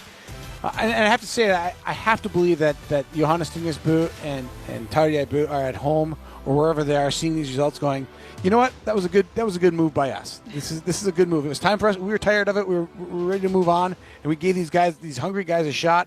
They should feel good today. That was an incredible performance today. Fighting it hard to get to the World Cup team, starting the season with a win and also taking the yellow bib. How special it is? Oh, it's incredible. To be in this situation. It was it's quite tough being on the B team in Norway and trying to make it to the World Cup team, and especially this year when it's Olympics, it's even harder when you only have 4 spots there. So right now I'm really proud of how I managed it mentally, and I can compete for at least the rest of the weekend with a little bit lower shoulders. You had quite a strong celebration at the finish. Can you tell us a little bit what's behind this? I think it's 20 years of hard work that finally pays off, and I'm 26 years old, and I've taken my time to get to this level, and it's just a big relief to finally make it and finally perform at the level that I always wanted to be. Now, congratulations, and just enjoy your win as much as you can. Thank you. Well, Johan Olaf Botten, the Chad, confirming that as much as we may be led to believe it, the Norwegians aren't born on skis. It was 6 years old when he picked up the skis for the first time. 20 years of hard work, he says, and, well, alluding to the fact that it is so hard, as we speak about a lot, to be on the Norwegian B team. How much of that, the resilience that takes, will really play into what he needs for this Olympic season? Oh, I think it will hugely. I think self-realization is one of the most powerful things as an athlete, and he's realizing that he not only did he believe in himself all this time where he's been kind of staying on the IBU Cup and winning everything there is to win there and not getting his chance to really pop on the World Cup. I mean, he has the one podium from Soldier Hollow from a few years back. So when he got his chances, that he did well with them, but he didn't ever do this. This is what he needed to do if he was going to get a spot with the Boo brothers still on the team. And he got the opportunity. He's 20, like you said, 26 years old. He's kind of getting to the point now where he should have the experience to be able to pull something like this off, and he did. If you look at the last shooting stage, how much how much he had to overcome to shoot clean in that final stage to take the win today. You need to do that 3, 4, 5, maybe 6 times in your career, at least at the IBU Cup level, to do it at the World Cup level. And he proved that he had the experience, that he had the wherewithal to do it. And that is a sign of and a mark of somebody capable of becoming Olympic champion, world champion. And Botten is certainly in that category now. Well, I think the potential has been there for a long time, hasn't it? And there'll be a lot of people Absolutely. sat at home, nodding their head, giving themselves a pat on the back for it, because for a long time he has been so hotly tipped to be the next big thing, to be the next star. And at 26 years old, he has really had to bide his time and be patient in getting there. So I think a lot of smug faces, of course, not just in Norway, but around the world, of those who have tipped him for greatness in the past. Yeah, at 26, you can't really call him young anymore. We call him young because he's new, but he's not new. He's not young nor new. He has raced a lot of races, and today showed that. And that's a reminder to all of us how deep the Norwegian team goes. And for the French women, it's a similar thing right now for French women. There are French women who are going to come up. That we saw Benet yesterday. She did a similar thing. You just go behind the steps, and then when your name is called, you just go on the steps. Well, some important instructions there. And, well, as we mentioned yesterday, with Sonja Lenemort taking her first World Cup podium. Not quite the first, of course, for Johan Olav Botten and Martin Oldal, but certainly for the champion today. The first in a long while, so just a reminder of those rules of how to get onto the podium.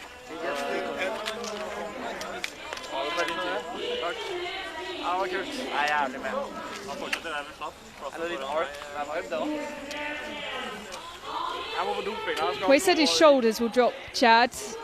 Just how can that be used in a positive way, of course, when he's clearly performed under pressure today and done it well? Well, I think all that, just like that, your shoulders tend to tense up when you know you need to do something. And he doesn't feel like he needs to do that anymore because he's got this big win. And that just kind of makes, it makes you realize the hardest thing to do is to make the team. Once you've made the team, you can win the medal at the championship. And that's kind of like what he just did today.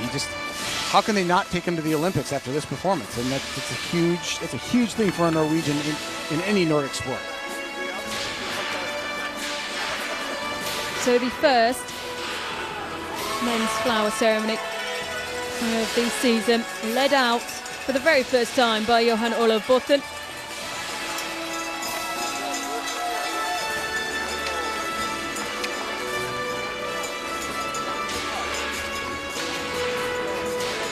And Martin Oldal noticing that not quite in the right order. Ladies and gentlemen, the World Cup Biathlon in Ostersund, Sweden.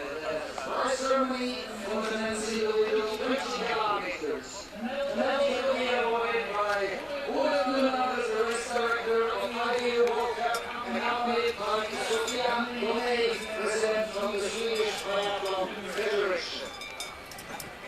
In third place, representing Sweden, Well, just a second medal, an individual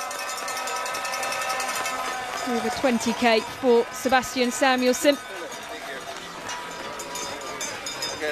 The last time he stood on a podium in this individual 20k race was back in Oberhof, the World Championships in 2023, where he took a bronze medal on that day.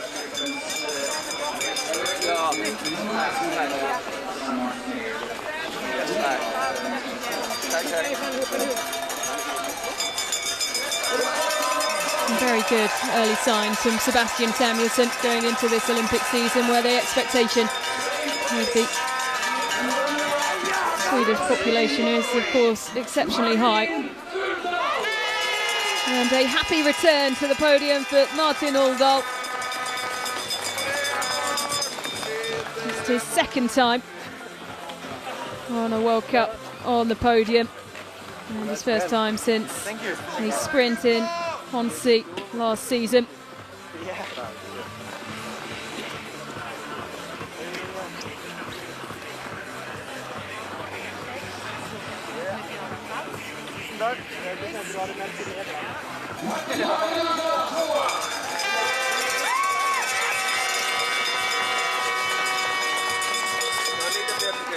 Ladies and gentlemen,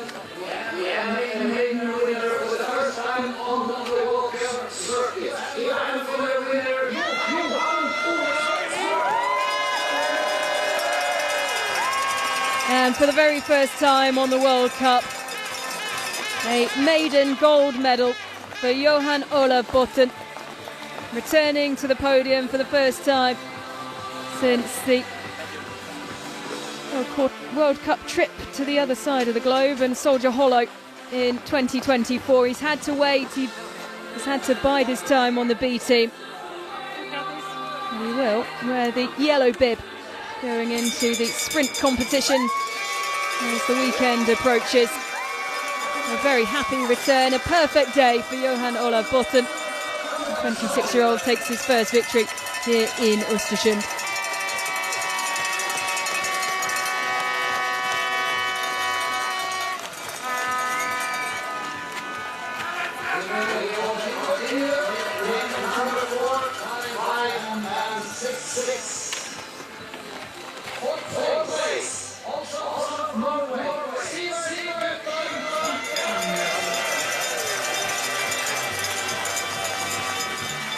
And ever so close to the podium today for Sivert Guthrum Bokken.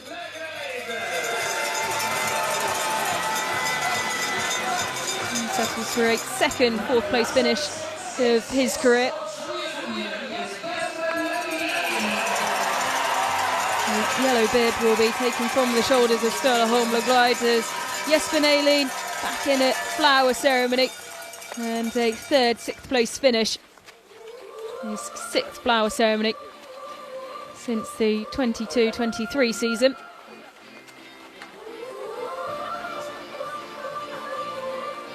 And Chad, what's nice to see is as well when you look at Martin Oldal and Jesper Nalin, new high watermark set in terms of their performances in the 20k individual. Yes, great 20k. They're going to remember this day for the rest of their careers because this is the day they nearly solved the individual competition. I think the most interesting thing is the best guy in the world last year hit 19 for 20 and was only good enough for fourth on his team.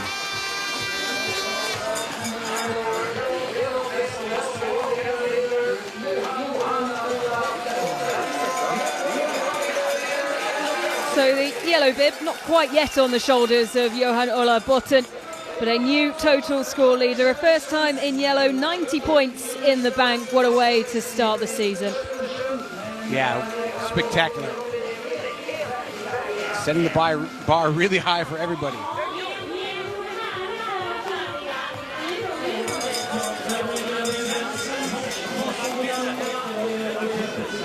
And so he will be back out in the yellow bib on Saturday with the men's 10-kilometre sprint. We'll be back before that after a day of rest from the World Cup action. We return on the 5th of December at 4 o'clock Central European time for the women's 7.5-kilometre sprint.